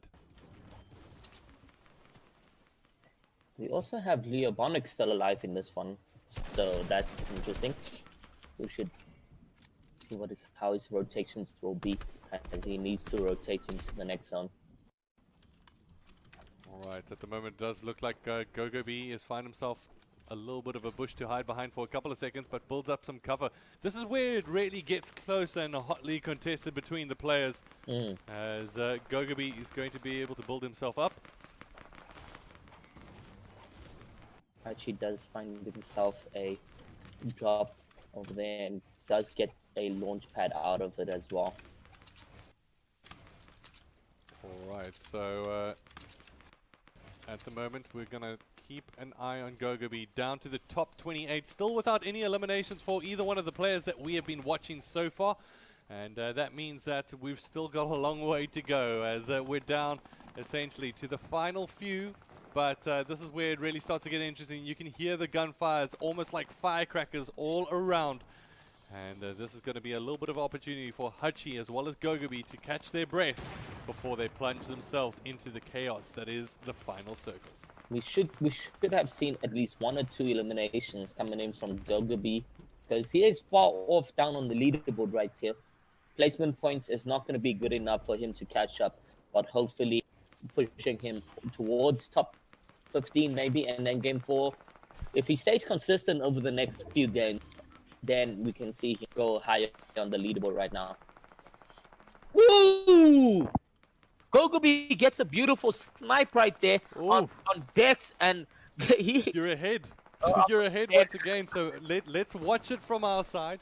But we definitely have something exciting to be able to look forward to as we're currently on board with Gogobi.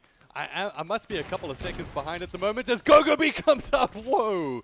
Yeah. Yeah. I understand what you were going crazy about there. All right. Beautiful. Bad plays once again. I bring it back to Gogobi once again, just trying to bring him live. At the moment, we're getting serious drop frames there from Hachi. So we'll go over to Gogobi and see what he's up to. So it does look like on Hachi's side of things that we have dropped quality slightly. I'm going to see if we can fix that. But for right now, we're in tune with essentially the man with the snipes. I mean, good thing that he took out... Dex right there. He needed that match refill. And he's got height here right now. So Gogobi's in a comfortable place. He's got about 500 wood, 500 brick, and 340 metal right there. This could be his game, honest. This could be his game. Let's hope for Gogobi's sake that this is his game. As once again he has himself a little bit of height. He does have that heavy in the back pocket. And now it's all about will he be able to utilize it again, because wow, it was so deadly early on. As he spots out a player, we'll be able to get some shots down, but unable to connect fully for the kill. We'll be able to get a couple of tags. As right now, the player's on the edge of the circle, as the circle's going to start making his way in. Gogobi in a fantastic position here. Hachi on the other side of things. If I can bring that up, it's still very, very laggy on Hachi's side. I'm not too sure why. Could be his connection. He is using a hotspot from his phone, so terrible connection coming in over these games. That is unfortunate, but for right now, we'll stay on board with Gogobi. It's the best quality that we currently have on our side of things.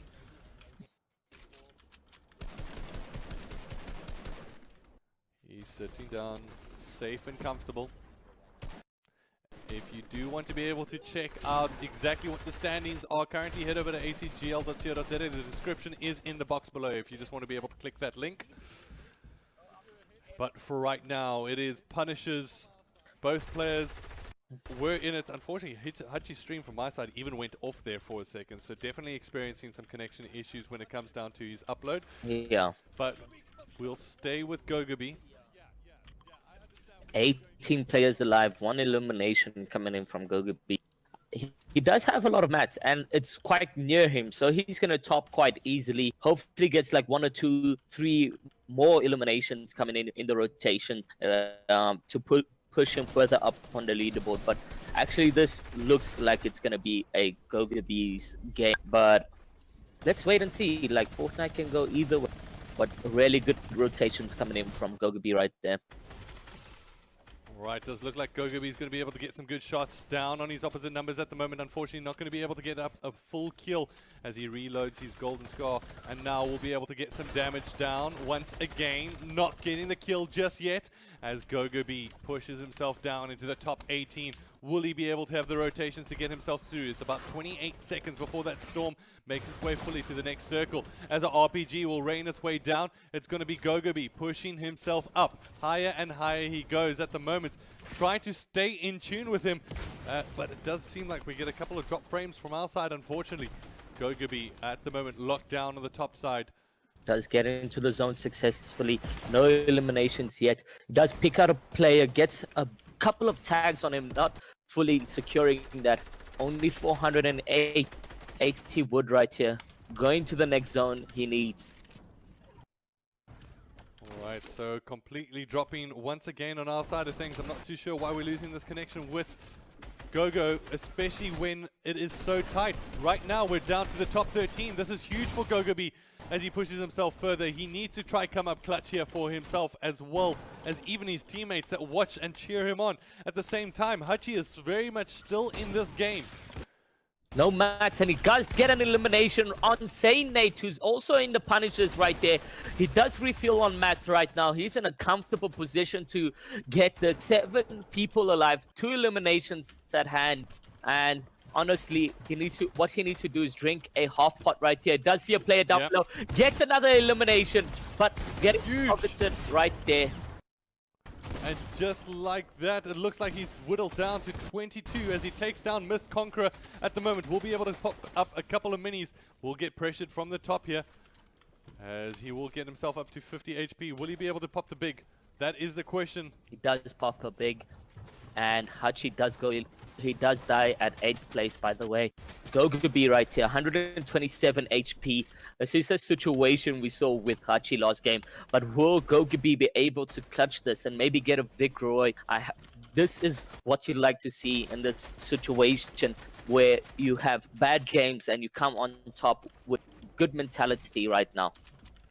Cometh the man, cometh the hour. We're going to have to wait and see. Will Gogobi be able to clutch this one up? At the moment, 22 HP, so he's got to be very, very wary of this circle, as well as exactly how he's going to be able to rotate through it. He only has a couple of ways to be able to make his way through. At the moment on the top side, will be able to try get the elimination. Not going to be able to find his way through, as he will be able to come out on thirds, but it looks like he will get eliminated in 3rd place. So good play there from Gogobi, coming out on top essentially when we might have doubted him, but he's down to a 1v1 situation, as it looks like just like that the kill will come up. Is that? No, I don't have a guarantee of exactly who that might be, as it does look like the kill will come in, and there we go. The victory will get awarded. Ladies and gentlemen, that is game number 3, and Gogobi right back into the 4. Oof.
Welcome to the ACGL Matchfinders. The ACGL Matchfinder places two participants or teams up against one another in a heads-up competition. Matchfinders offer one of the quickest ways for you to be able to rank up on the ACGL platform and stand out as one of the best players. Matchfinders only operate during set times, which are from 7 PM to 10 PM on weekdays and from 5 PM to 10 PM on weekends. During those aforementioned times, you can click Find Match on your Matchfinder of choice. Should there be opposition players also searching at the same time, you will hear this, Match Found. From there, you'll have 45 seconds to select Accept Match. Once both players accept the match, you'll be able to see your opposition's name, their rank, as well as their in-game identity. The next step is to invite your opposition, play your game, and finally report the score on the ACGL website. And that's it. Matchfinders made simple.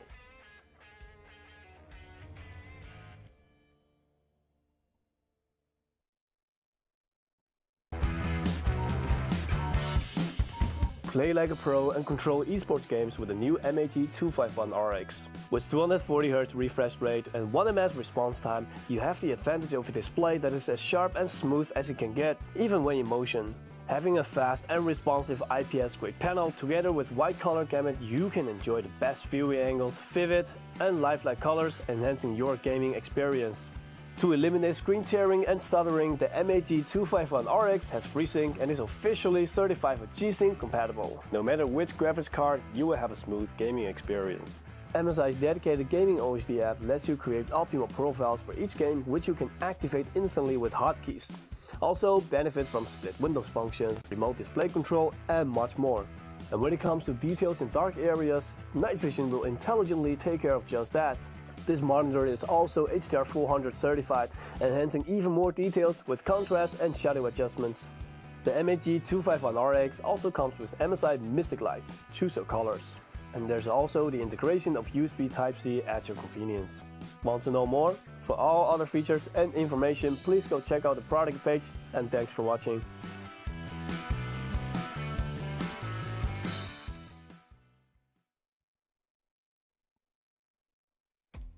Fortnite gamers from around sub-Saharan Africa, your time has come. Get ready for Season 1 of the Mythic Royale, powered by MSI, Redragon, and Sparkfox. The season, which will run from February all the way to the end of June, will have a total of 30,000 Rand in cash prizes up for grabs. Starting off the season, players will be tasked with completing 5 matches, whether that's via the Matchfinders or tournaments, in order to get their initial rank. At the beginning of Season 1, we will start with 3 ranks, those being Wood, Iron, and Gold. Later on in Season 1, we will be revealing 2 additional ranks, which will separate the best players from the rest. Earning your rank is done in one of 2 ways. The first being via the Matchfinders, which will put you heads up in a kill race against another opposition. Matchfinders are open from 7 PM every single weekday and from 5 PM on weekends. These will offer you a great opportunity to grind out and challenge your opposition and work your way up the leaderboard. The second way to rank up is via our tournaments. Here, the multiplier will be higher, meaning that the matches will count for more. Players will want to have the best ranking possible in order to qualify for the Mythic Royale, which takes place at the end of every single month for Season 1. Each Mythic Royale will have a cash prize pool. In February, we'll be running a solo competition. In March, a duo. In April, a squads. And in May and June, respectively, a solo and duo. If you want to find out more details, be sure to do exactly that by checking the link below. For now, it is time to get ready for the Mythic Royale Season 1, powered by MSI, Redragon, and Sparkfox.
All right there, ladies and gentlemen, welcome back to the action, and we're getting ready to get things going for game number 4. Yes, that's right, you heard it. We're all the way at game number 4 here in the Mythic Royale for May, where essentially we've got 3,000 Rand in cash up for grabs. In our very next game, we will be tuning in with, I believe, GoGoB as well as Lubonix, and seeing what they can do from their side of things.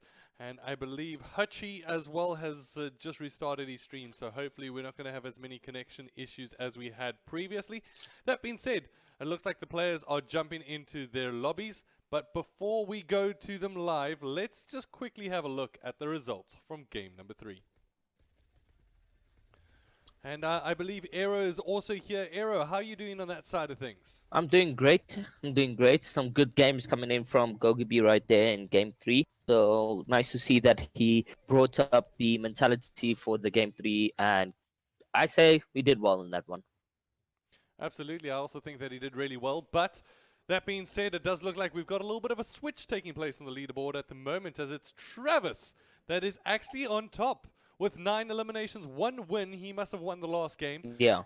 Ending up with 29 points. Letzler is behind with 3 points, but he's tied in 2nd place with Hutchie and Phrase.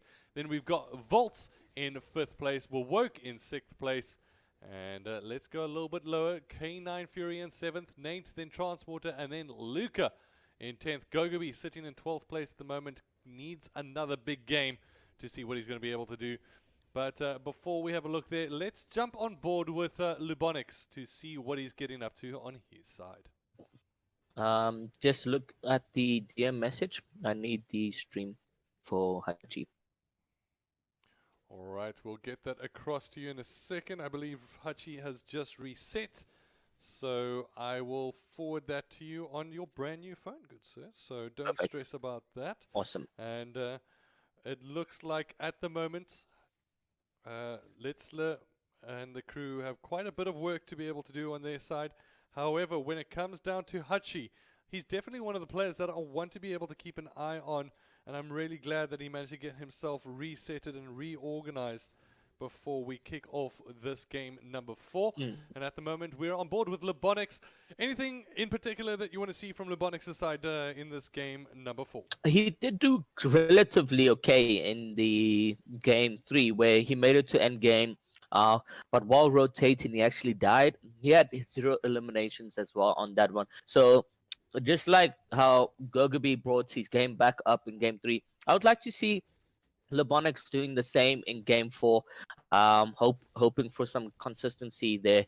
Other than that, he's got the heals already for 200 HP and so forth. Lubonix in a comfortable position. Doesn't look like he's contested at all. So no, I think this should hopefully go in favor of him. We haven't seen too much gameplay coming in from Lubonix, but I think if anything, he can at least get top 20 and feel happy about that, knowing that he failed in the first 3 games. Yeah, I mean, so tough in those first 3 games. But to be honest, having a tough road in these 3 games so far, well, let's say 2 games, has been GoGoB as well. I mean, from his side, we saw a real recovery and a real show of his potential in that game number 3. And he's even got some support in the chat making some noise for him. And it's always good to be able to see some support. I know from GoGoB's side, they've got a very supportive family as well, and that's always nice to be able to see in the Fortnite community. Yeah. Having people around you that want the best for you and want to be able to support you as well as your gaming career, right? Definitely. And yeah, no, Travis getting that victory royale, that pushed him quite high on the leaderboard. So well done to him. Letzler still, who was first all 2 games. And now 2nd, but not even a far distance. Only 3 points behind Travis. So showing some true consistency coming in from Letzler. And we can just see these next 2 games being crucial for the top 5, top 10 players right there. Has a lot of them are quite the same points or just like 1 or 2 points behind each other. So hopefully we can see some good games coming from the top 5 players. Absolutely. I mean, so much action still to be able to see here today as we correct that. That is game number 4 that we're in from our side of things. And once again, if you are just joining us, ladies and gentlemen, We've been treated to so much action. There's actually been some phenomenal highlights here today, and it's been an absolute pleasure from our side of things to be able to cast that action for you. And we hope that you're enjoying it from your side. And if you are, make sure that you slap that like as well as the subscribe button. But further from that, just to reiterate, the top 5 is actually a top 6, which is actually a top 3, ladies and gentlemen, because we've got so many players tied up. How to explain? Well, Travis is 29 points. Letzler is tied up for second place with Hachi for 26. Letzler currently has the advantage with the Victory Royale as well as a higher amount of eliminations. Then, in essentially the tied 4th place, we've got Volts, or rather I should correct myself. Phrase is also tied in second place with Hachi and Letzler with 26 apiece. And Hachi as well as Phrase both have 7 eliminations on their side. Tied in for, I guess you can arguably call it 3rd place, but it's more realistically 5th place, is Volt, Wowoke, Fury is just behind. So it's Volt and Wowoke tied on 24 places, or 24 points rather. It's absolute mission just to be able to get through those names alone. But the points, so tight. So they know that there's a lot of work to do in game number 4. Currently, we're on board with Hachi as well as Lubonix. And I know from your side of things, Aero, you're keeping an eye on Gogobi as well. Yes.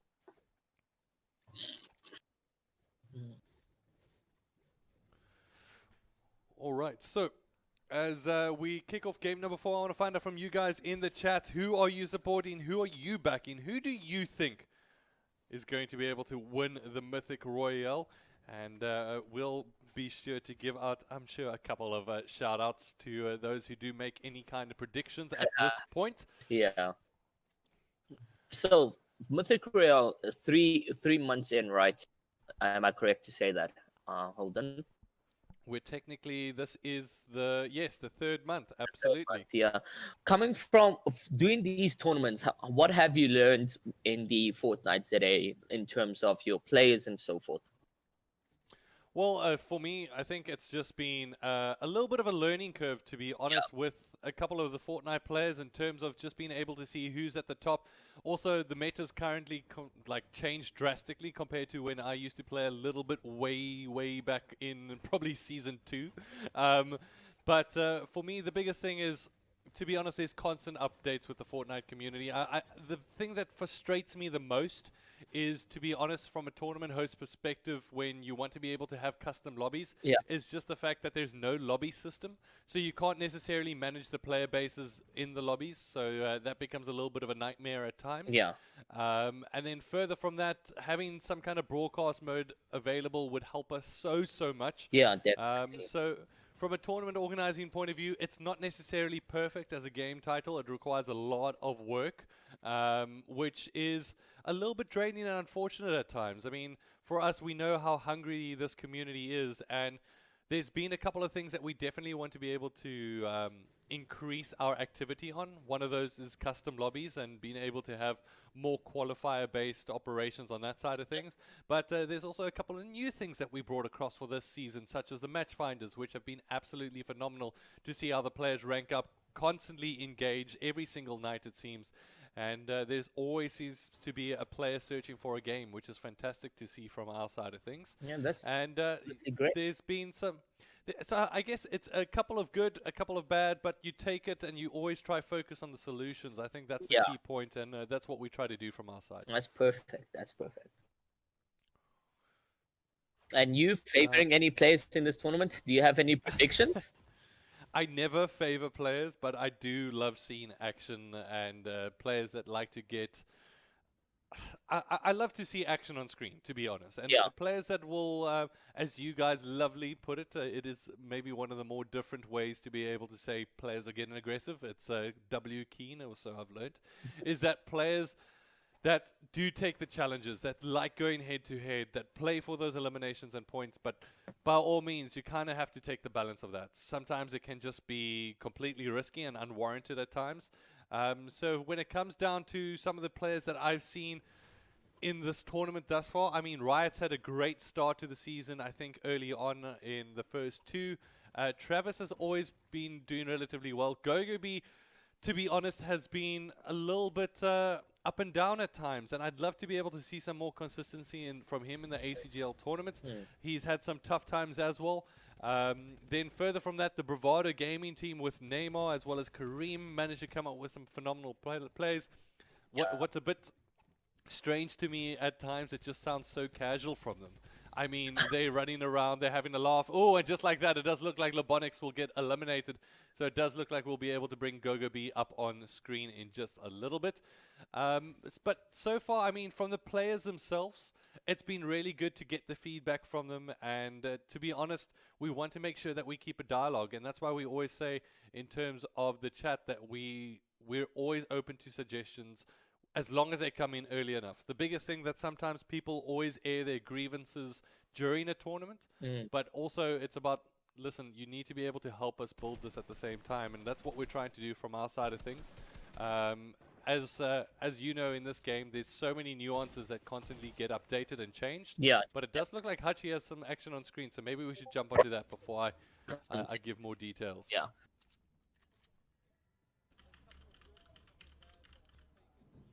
So at the moment, Hachi on the left-hand side. I'm going to actually cross back to the duo screen at the moment.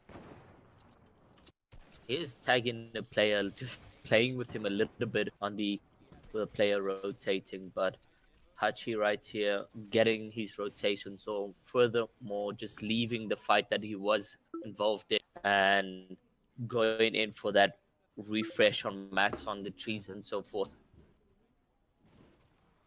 Alright, so at the moment, doesn't look like Hachi's actually going to force the fight too much here. But it has to be said, I mean, the points at the moment, it is so tight at the top that I think going into game number 5, it's going to be one of those situations where, to be honest, I feel bad for the admins to a certain degree, because it's going to be so tight that they're going to need to double, triple, quadruple check score submissions. But further from that, it's going to be even tougher on the players, because they're going to be finding themselves in a situation where, to be honest, anything, whether that's a rogue RPG, a mat that gets hit out of the way to increase fall damage from range, there's just so many variables that get thrown into the mix, especially when you get so many players like this into one game, that it could just be a moment of fate that decides exactly what this means for you and your tournament life. And is it that one bullet or that one RPG that changes the game for you? We're going to have to wait and see here. But yeah, I mean, for me, this is going to be a very tight series, as we are now down to the final 2 games.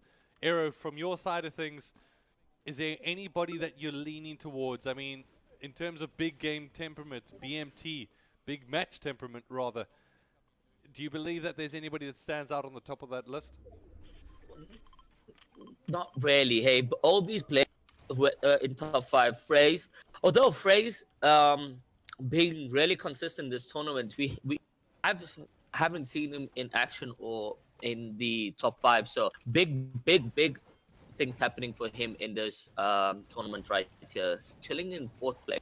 Will he keep the consistency, or will he be pressured in game 4 and game 5 is the question, because coming in 4th, you get in a lot of eyes on you. People will start asking, what is he doing? What is his rotation? Not asking, but generally studying his gameplay in terms of, okay, I got killed by him over here. Maybe he lands around here and so forth. So we could see him get eliminated, or rather focus quite so hard. Or if it's end game and we see Phrase get an elimination, we know exactly where he is, because there's kill feeds on in the thing. So yeah, no, Phrase is the one that stands out a lot in the top 5 right here. Okay. All right, I asked the question a little bit earlier. Who do you think is going to be able to take this one? So, at the moment, G Lucky saying, let's go Hachi. And he also predicted that a Punisher is going to win this game. Vertrix rather, says Clutchy.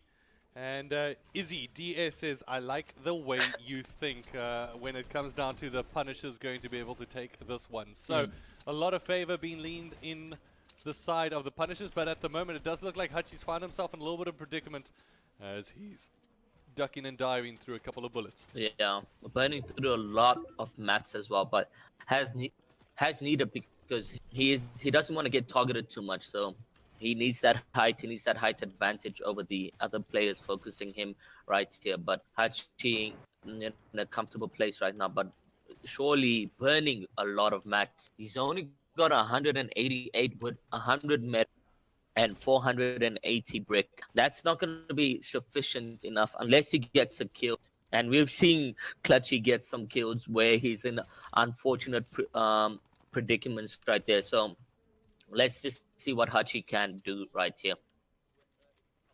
All right, so we'll wait with bated breath to see what Hachi is going to be able to do in his situation. At the moment, we are down to essentially what is 25 players left in the game, and we've got around about, what is that, 35 seconds before the Storm starts to make its way in. And now this is where it's going to be that all-important moment of where will the Storm rotate to. Wow, looking at Gogobi's screen, he just looks at this base right above him and says, oh, that's a little bit of a concern. And for right now, spots out the player on his left-hand side as well. So looks like, Gogobi is on the low side of a lot of players and will decide to exit his cover at the moment and start to make his rotations. But he will face some gunfire as he gets whittled down to 51 blue, but still has a shield to be able to work with. So he has to be grateful on that side of things. Also, Hachi getting quite focused right there, but still at 200, still in zone as well, and still comfortable. Gogobi having to focus. He only got a gray AR. It's going to be tough getting some eliminations or picking up some of them because that gray AR is absolutely bad in the game. But let's see what he can do. He's got a bazooka at hand. I didn't notice that, but yeah, he's got a bazooka at hand as well. So he's going to be railing some rockets down, and we may see some comfortable games coming from Gogobi right there. Yeah, that's going to be huge, but once again, definitely the bazooka working best from a heighted position, so needs to try work his way up a little bit higher to see what he's going to be able to do in this situation. And from Hachi's side of things, it looks like the man staying low, staying compact, and trying to give himself the best opportunity to try place, of course, into the top 10 and try get himself a couple of extra points in the back pocket. Yeah, we haven't seen placement. Oh, we have seen placement at 25, correct? Is that the point system? I shall double check the point system before I start to give you falsities from my side. But let's just make sure I can have a look at the overview here. I don't want to miss any action on screen as well. But just breaking down the points in from our side of things, when it comes down to the top 25, you'll earn points. So, yep, it does look like everybody's going to walk home at the moment with at least 3 points in the back pocket all the way to 16th. That'll be ramped up to 5 points as well. So, at the moment, it might still be a little bit of an older point system for some, but we have received comment, and we will definitely look into that for the trios as well. That's why, once again, guys, we always appreciate feedback, but ultimately, one of the things that we always do additionally appreciate is feedback just not necessarily on tournament day. Like, we need enough time to make certain changes. So if you guys do spot out those things, by all means let us know. And we also do our homework from our side of things just to make sure, but who knows. It's never going to necessarily be a situation where we always get those exactly right, but we do our best to, right? So from that side of things, we're taking a look at the moment. Hachi and Gogobi, and both are comfortable inside the circle at the moment. Hachi down to the top 19 as once again getting into that top 15 will earn you 5 points in the back pocket. So now this is where it really becomes a position where they're all holding their breath. Who is going to be the next player to fall down? Yeah, just in the kill feed we saw Woke actually eliminate Transporter, so Woke still alive and obviously getting those placement points as well. Gogobi is just saying, hey man, stop focusing me, I got a rocket launcher. Alright, so at the moment we're on board with Gogobi as well as Hachi on the right hand side. It does look like Hachi is trying to get himself high, whereas on the other side of things, Gogobi going to be launching with the bazooka and trying to do some damage of his own.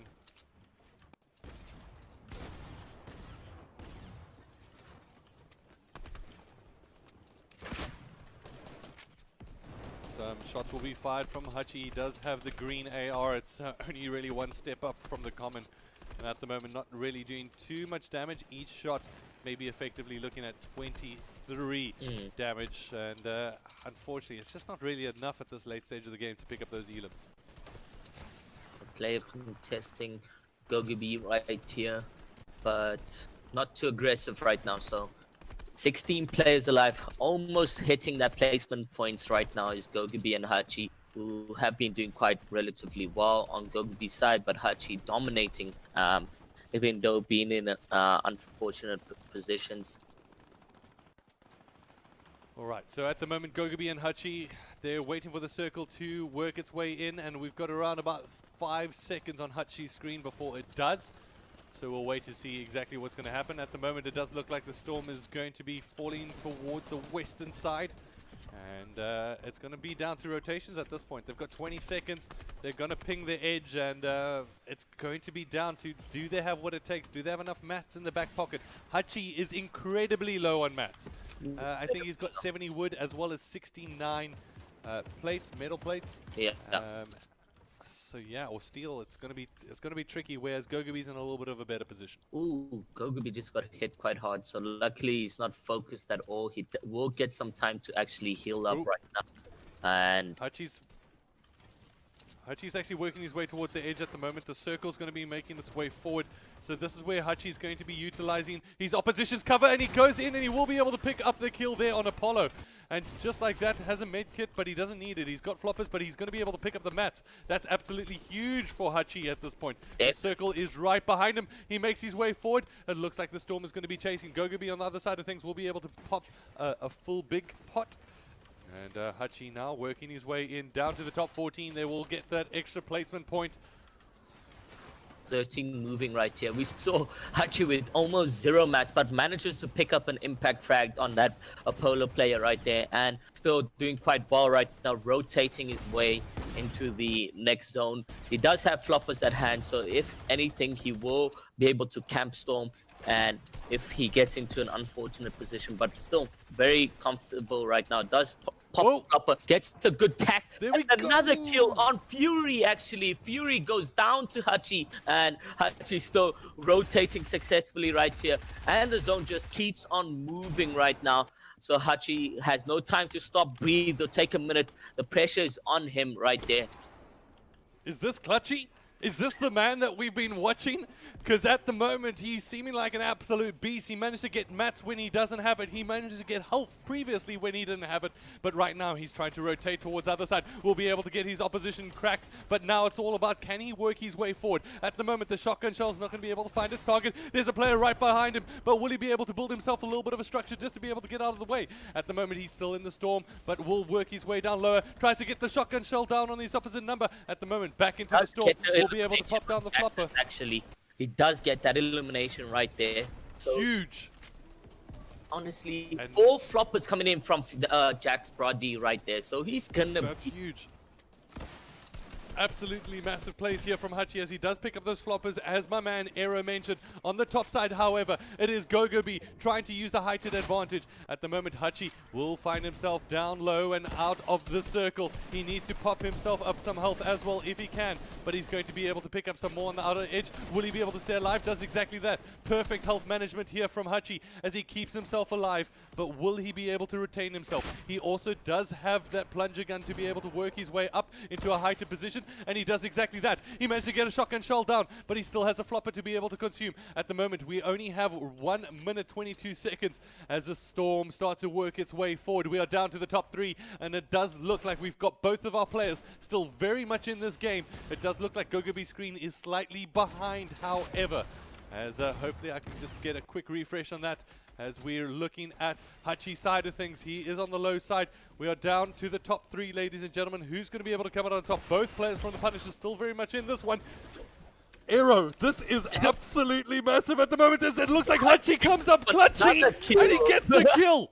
Miss Conk could go down, and Gogobi actually wins that. Gogobi wins that. Oh my god. Huge plays. Gogobi comes with the let's go as it does come down to the 2 Punishers that go head to head. Massive plays. Round of applause from Hachi. Ladies and gentlemen, game number 4. What an epic finish. We will catch you after the break. Back in this game, dude. Let's go. Woo! Oh my god, dude.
Welcome to the ACGL Matchfinders. The ACGL Matchfinder places two participants or teams up against one another in a heads-up competition. Matchfinders offer one of the quickest ways for you to be able to rank up on the ACGL platform and stand out as one of the best players. Matchfinders only operate during set times, which are from 7 PM to 10 PM on weekdays and from 5 PM to 10 PM on weekends. During those aforementioned times, you can click Find Match on your match finder of choice. Should there be opposition players also searching at the same time, you will hear this, Match Found. From there, you'll have 45 seconds to select Accept Match. Once both players accept the match, you'll be able to see your opposition's name, their rank, as well as their in-game identity. The next step is to invite your opposition, play your game, and finally report the score on the ACGL website. And that's it. Matchfinders made simple.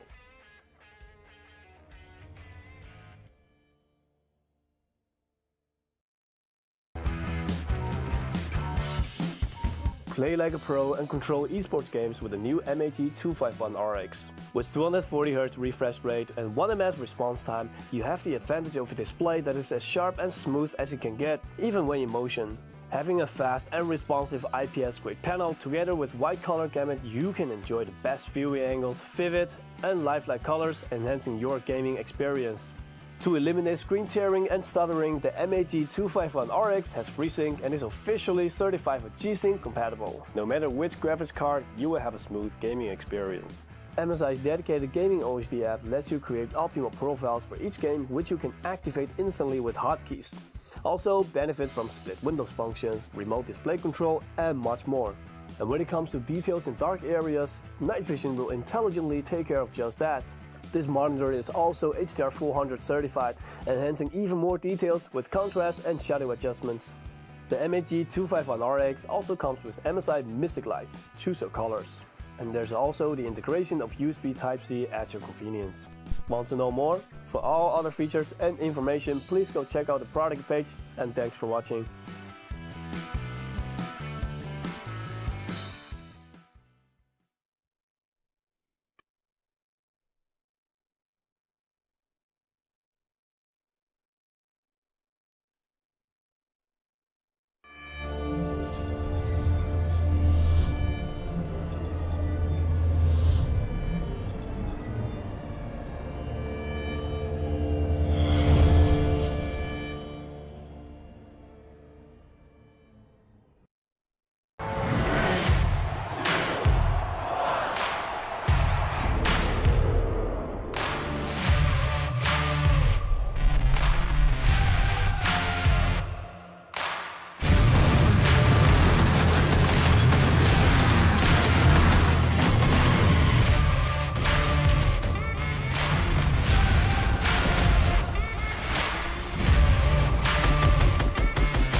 Welcome to the ACGL Matchfinders.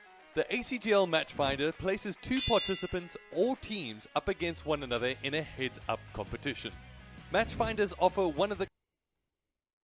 Alright, Nick, calm down on the Matchfinders there, pal, because guess what? It's time to cross over to the casters booth with myself, Holden, joined by the delightful Aero OG himself, as we get ready to kick this one off. Aero, how are you feeling as we go into game number 5?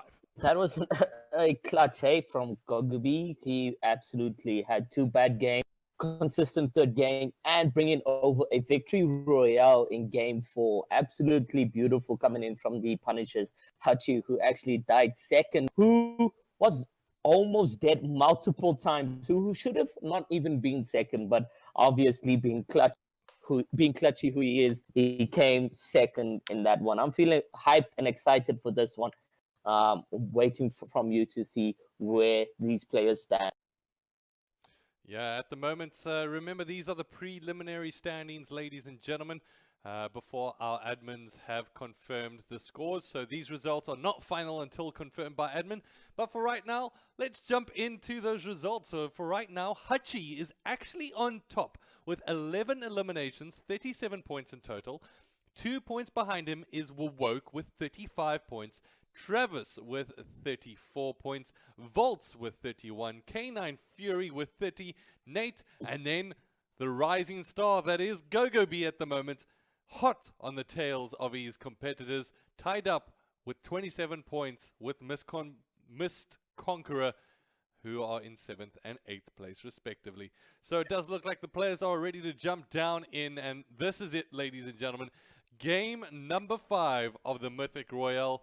I think it is mandatory that we have to jump on board with Hachi and Gogobi.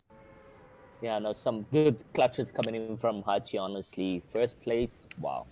And he is obviously getting he went Slurpee Swamp. Ooh. It's quite a different rotation coming in from him. He does get an elimination on Zere Musi right there. So big stuff coming from Hachi in game 5 already. Hachi really wants to take this one straight up and go for these players at the moment. Jumps right on down, gets himself an elimination. So he'll take that with gratitude, as it does look like Hachi in with a great opportunity to come up with essentially himself extending that lead and potentially going to be able to get that win for the Mythic Royale. That will be absolutely fantastic for him. If I'm not correct, I do remember Rejects does land here in the Mythic Royale, so we wouldn't want to see Rejects and Hachi fight, because these are 2 great players. It's going to be a tough one to see if Hachi does run into Rejects right here. The best thing for if I was Hachi is I'd loot this section and run off to where I usually spawn. So Hachi pinning first, lots of troublesome coming his way, and maybe that's why he also switched up his drop. But going Slurpee Swamp was maybe questionable. Could have gone another Shambles area or something like that. So it looks like Hachi's decision so far paying off, at least being able to pick up that 1 elimination. However, I don't know from your side, Aero, if you're experiencing any kind of drop in connectivity there to no. Hachi. Nothing But, on my side. on the right-hand side, I'm currently still on board with Gogobi, who's currently on the corner of Retail Row. Hasn't spotted out anybody just yet, but still has such a phenomenal opportunity to get back and potentially in that top 4 and get himself a little bit of the rake of the prize money. Yeah. It has been a phenomenal tournament so far, just being able to see the plays, to be honest. They've given us the show. That's all we can hope for. Yeah. And definitely has been an exciting one so far. And once again, we've alluded to the trios, which will be kicking off next month, and I can't wait to see what is going to be able to go down in that one. But for right now, we are very much actively tuned in here with what is taking place in this very game, being game number 5. If you're joining us right now, ladies and gentlemen, you can check the preliminary standings unconfirmed by admin if you go to the description box below. And while you're hovering with your mouse in that area, drop us a like, drop us a subscribe. We will appreciate that hugely from our side of things. And by all means, let us know in the chat your final predictions. Who is going to come out on top of the Mythic Royale? I'm pretty sure a lot are still going to stick with the predictions being Punishers are going to win it. we got Hachi, who actually is in first place right now. Can he remain first is the question in this game. He's not far off in lead by Woke right now. So 2 points behind Woke, and we saw Woke also in the kill feeds getting an elimination as well. So he's running after Hachi, as Hachi is also running forward. So it's tough one coming in from Woke, Hachi being first, and we're just 2 points ahead of Woke right there. It's beautiful to see what would happen if Hachi does come with a clutch in this one. Yeah, well, I mean, if there's somebody that's going to come up clutch, it's Hachi, that has equally been dubbed Clutchy. From that side of things, it does look like we've got some comments in the chat coming in from saying, let's 5 Punishers get the dub. Imagine all four being the Punishers, all top 4 rather. That's from Bergie. And we've got Izzy DS saying, imagine. And then we've got further from that, Izzy going, let's go Punishers. And at the moment, we've got to wait and see what is going to be able to go down. Let's stay tuned. I think we're in for a show here. Maybe we should just catch our breath at the moment, Aero. Take a couple of big breaths in and then big breath out, because I think we're going to be in for a crazy finale. Yeah, definitely. Looking further down on the leaderboard, I'm surprised to see Lesler in 9th. Must have had a terrible game 4 in that one, because we saw him 2nd in game 3 going into game 4. Now game 5 is 9th place. So will he come back is the question. Will he get another dub in the Mythic Royale? Questionable. For right now, definitely questionable, but we're just going to have to wait and see what will transpire here today, as we definitely have a show on board for us. And once again, ladies and gentlemen, if you want to be able to qualify for the Mythic Royale, relatively simple to do so. All you have to do is make sure that first you click the apply button, which will be available next week for the trios, and then rank up using the match finders for the tournaments to see if you can work your way to the top of the leaderboard. I said it was simple. Maybe it's not that simple, because you're going to have to compete against some great players, right? Yeah. In order to get yourself there. But remember, it's all free to enter, free to play. And we like to make sure that you guys have an easy way to just be able to compete, or just join the community if you've been finding the Fortnite side of life rather entertaining or interesting at least. There's such a welcome community, and I'm joined by one of the most welcoming, of course, Aero OG, here joining me on commentary. Thanks, Aero, for joining me here today. Thank you for having me. Honestly, it's been a fun show to watch and a fun game to commentate on. So yeah, the Mythic Royale honestly doing quite a number in the Fortnite series. So thank you, Holden, for also being so welcoming in the Fortnite community. Well, it's always great to be welcoming, and we like to put down the mat every once in a while for the community. And for right now, I'm glad that we've got this opportunity. But besides all the niceties, it's time for the players to get nasty, as it does look like Gogobi finds himself in a confrontation here. It is a submachine gun that will be raining down from above as he tries to spot out this player. It does look like shots will be fired, and means he gets knocked down a little bit lower. Gogobi, cool, calm, and collected, however, as he does get a little bit of cover whittled down. He will work his way up. At the moment, he tries to knock down a couple of plates. He will take some shots down from above, putting him down to 56. Blue, and we'll just keep the repairs coming in, making sure that he can keep himself safe and secure. Not giving a chance at the moment. All he needs is 5 seconds. And it does look like his opposition has seemingly tons of ammunition to be able to work with. Yeah. Gogobi. And Gogobi not really in a comfortable position right there with only 270 mats at hand. If he does come in with the win, we will see him farming quite a lot right now. But yeah, hopefully he does. We do want to see outside the him. circle. We'll get Stormhold, or will Gogobi go furthest left and leave this player to continue rotating? We don't want to see Gogobi fall just yet, as he has been clutching some of his games, and he's not going to go furthest left. Instead, he's just going to go straight. The player is still in line of sight, trying to get some kills right there on Gogobi. This is a tough one for Gogobi. He doesn't want to rotate out too late, but at the moment it does look like gunfire will keep raining down. He will be able to work himself up a couple of plates here. As he spots out the player on the left-hand side, tries to get some shots in of his own. Will Gogobi be able to challenge here? Both players have been taking some health down from the Storm. He works his way down lower, tries to work his way in. He says, you know what, you've been challenging me long enough. It's time to go head to head. And at the moment, Gogobi earns himself a little bit of a heighted cover position, but it does look like he's going to get thirded from the opposite side. He will need to pop up a couple of minis here. It does look like the bazookas are going to be raining on in, but this is going towards his opposite number, so this is going to give him a couple of seconds just to get the heals. Getting those heals was good, but what he's doing right now is even perfect. Leaving that situation because he has only 40 mats at hand. That third party gave him a chance to actually leave the situation, which is the best play right now. He needs to get those mats. He needs to focus more on the placements and staying consistent if he's looking to get top 4 right now. So Gogobi being smart right here, playing smart. He does see a campfire. So honestly, this was good gameplay coming in from him. And just a update on the other players. Hachi did manage to get an elimination while we were focusing on Gogobi right there. Oh no, the player died to Storm, so he doesn't get that kill actually. So, but he got a lot of mats. Comfortable stuff coming from both players. Gogobi picking up the scar. Perfect. I mean, that is probably one of the best camps that Gogobi's gone to in some time. I mean, gets himself that scar, gets himself resources, and gets himself healed back. Yeah. And that's absolutely perfect for him at the moment. Still is going to try use essentially that opportunity to get some fish as well in the back pocket. Yeah. And that's exactly why we're seeing him pull out. I'm completely forgetting the name of this. A flopper. No, the grapple gun? Is it the grapple gun? It's a harpoon gun. Harpoon, there we go. So yeah, no, at least he's still in the run in the tournament and not actually dying right now. But the zone's on him. Zone's quite far.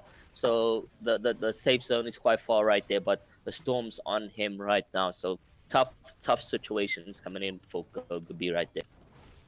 Yeah, it is a bit tough for Gogobi, but he doesn't seem too perturbed at the moment. He obviously has that flopper in the back pocket, and he's going to need to start rotating as fast as possible. He knows he needs resources while he's at it, and that's why you're seeing him constantly move and constantly jump in the air, keep the momentum, and pick up as many resources as possible. As this is not the position he wanted to find himself in, right? Yeah. I mean, at the moment, outside of the circle, taking that damage down to around about 50 HP.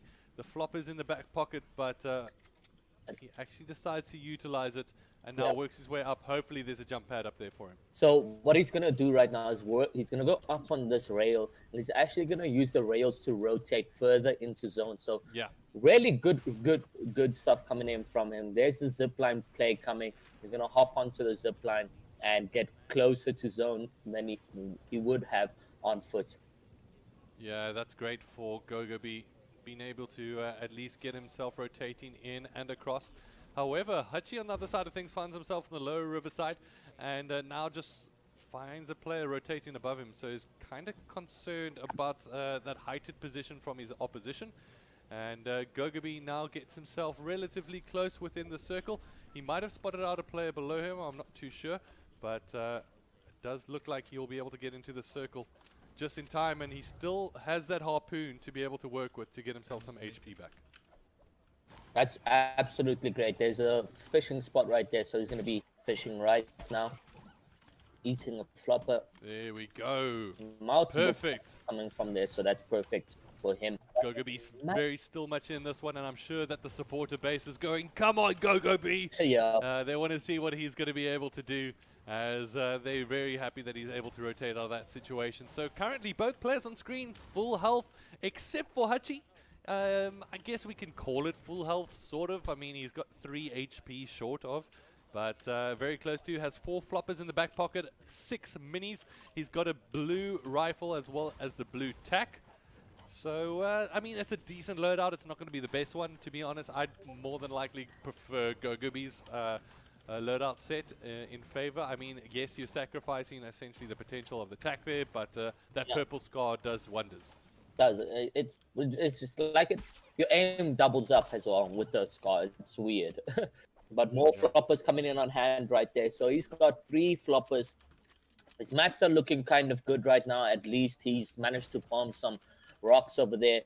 All he needs now is maybe an impact frag. He gets an elimination and gets that 500 medal. I don't see him farming right now while rotating. He is going closer to Risky Reels, if I'm not mistaken. So, no, not Risky. The Orchid, just there by the Frenzy Farm. No metal around him, so Yeah. really uncomfortable with the metal, but so can get secure a elimination, hopefully in the rotation. I see a slurp truck and one car over there. So Car, some metal coming in. Yeah, I mean, from that side, not bad. Can you get metal from these signs as well? Yes, you can, but it's I'm like not too sure. 2-3 medals. He doesn't. Even Is it pop. worth it? He's like, oh no point in that. So at the moment, trying to get his medal back up, and we'll be able to get a couple of hacks at these vehicles, and just like that, gets it back up to 177. It's a decent position. He'd like to be able to go 5-5-5, but at the moment, not being able to do so. We are down to the top 26, ladies and gentlemen, and it's all a matter of time. Who's going to be able to come out on top of this one? At the moment, Hachi with 1 elimination in the back pocket. Gogobi from his side of things, 0 elim so far, but definitely did well to get out of what might have been a very, very difficult situation for most. Yeah, no, at least got out of that situation. So he still has a great run for the top 4 right here. If he got that elimination, probably wouldn't have been advisable because there was a third party. So if they saw his name, oh, it's Gogobi right there, we can actually get that elimination or try push him more. So moving forward was the gameplay, and you can see him now in endgame. Not comfortable with mats, but at least comfortable with placement points, as he just got that 25 placement points coming in hand right now. He needs to be mindful at the moment. Let's remember the previous game. He had a lot of ammo in the back pocket, a lot of AR bullets, and at the moment he doesn't have that luxury, unfortunately, and it's his most powerful weapon. So even those sprays there coming in at that moment, very, very dangerous for him. I mean, you don't want to be giving away bullets and giving yourself pretty much denial of any long-range engagement. I mean, taking a look at those bullets in the back pocket, he's essentially 100 shots away from putting himself out of any kind of long-range or picks. Definitely, yeah. That luxury bazooka he had also last game was just railing rockets down below, and you know, he kept that height, advantage over his opponents right there. But this game is just a harpoon instead of the rocket launcher. The good thing is, if a player dies quite relatively close to him, he can harpoon some weapons and some loot into him. So maybe it doesn't even need an impact frag. What he needs is a community loot right there. Community loot is someone dying because of him falling down to the community or something. But he does see 1 or 2 players rotating. Does break and absolutely beams that player. He wants that kill now. He knows that player in shambles. And at the moment, will he decide to push? That's the question. On the other side of things, it does look like Hachi's putting some shots in himself. In terms of ammunition, he's looking at 214 AR bullets as well as 72 shotguns. Gogobi on the right-hand side managed to pick down his opposite player, looking like he managed to take down his shield there. And now just trying to eliminate his cover. He's still down to around about 50 AR bullets, which is a bit scary. But it does look like the cover has been eliminated, but doesn't manage to pop down the player while he was low. Oh, now with only 33 bullets in the back pocket. Is he keeping this in mind? That's the question. I don't think he is keeping that in mind. He's trying to just get that one elimination, and he breaks the shield. Does he get the elimination? No. But he says, okay, I'm pushing this right now. I know this player's in shambles. This is tough now for Gogobi.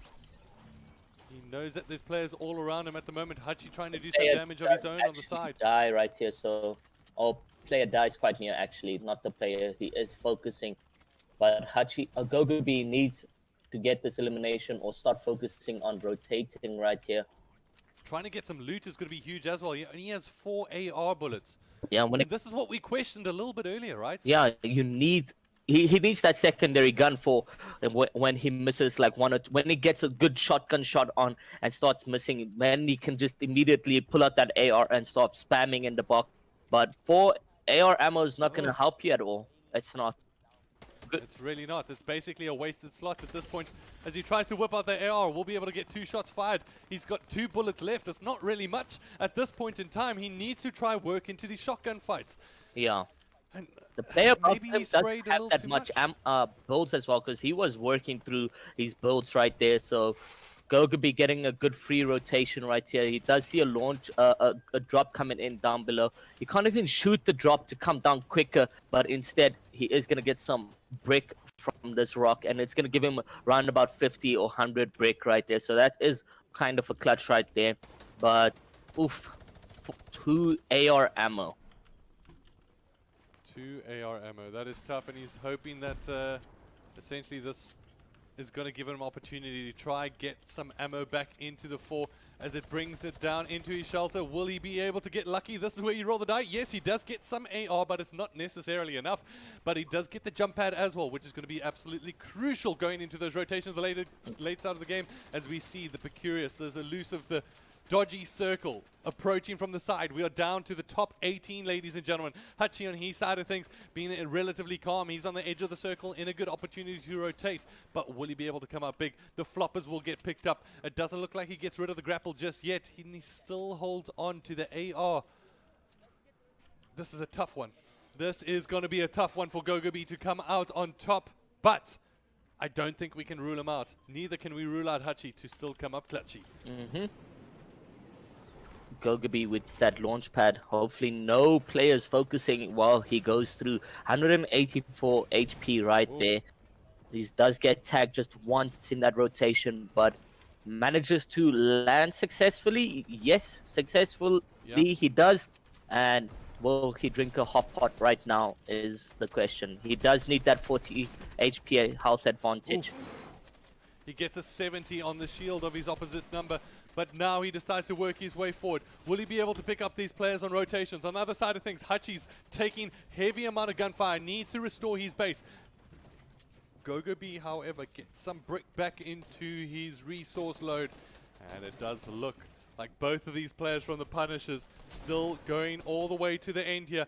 A couple of floppers are still available. Will he decide to pop it? Does exactly that. Gogaby down needs to make his way around the edge. He's running relatively low, as he will be able to pop down his second flopper. Hachi, however, will get knocked out. That's your team leader or your match leader going into game number 4. This means that we're down to Gogaby. Will he have what it takes to come up big here?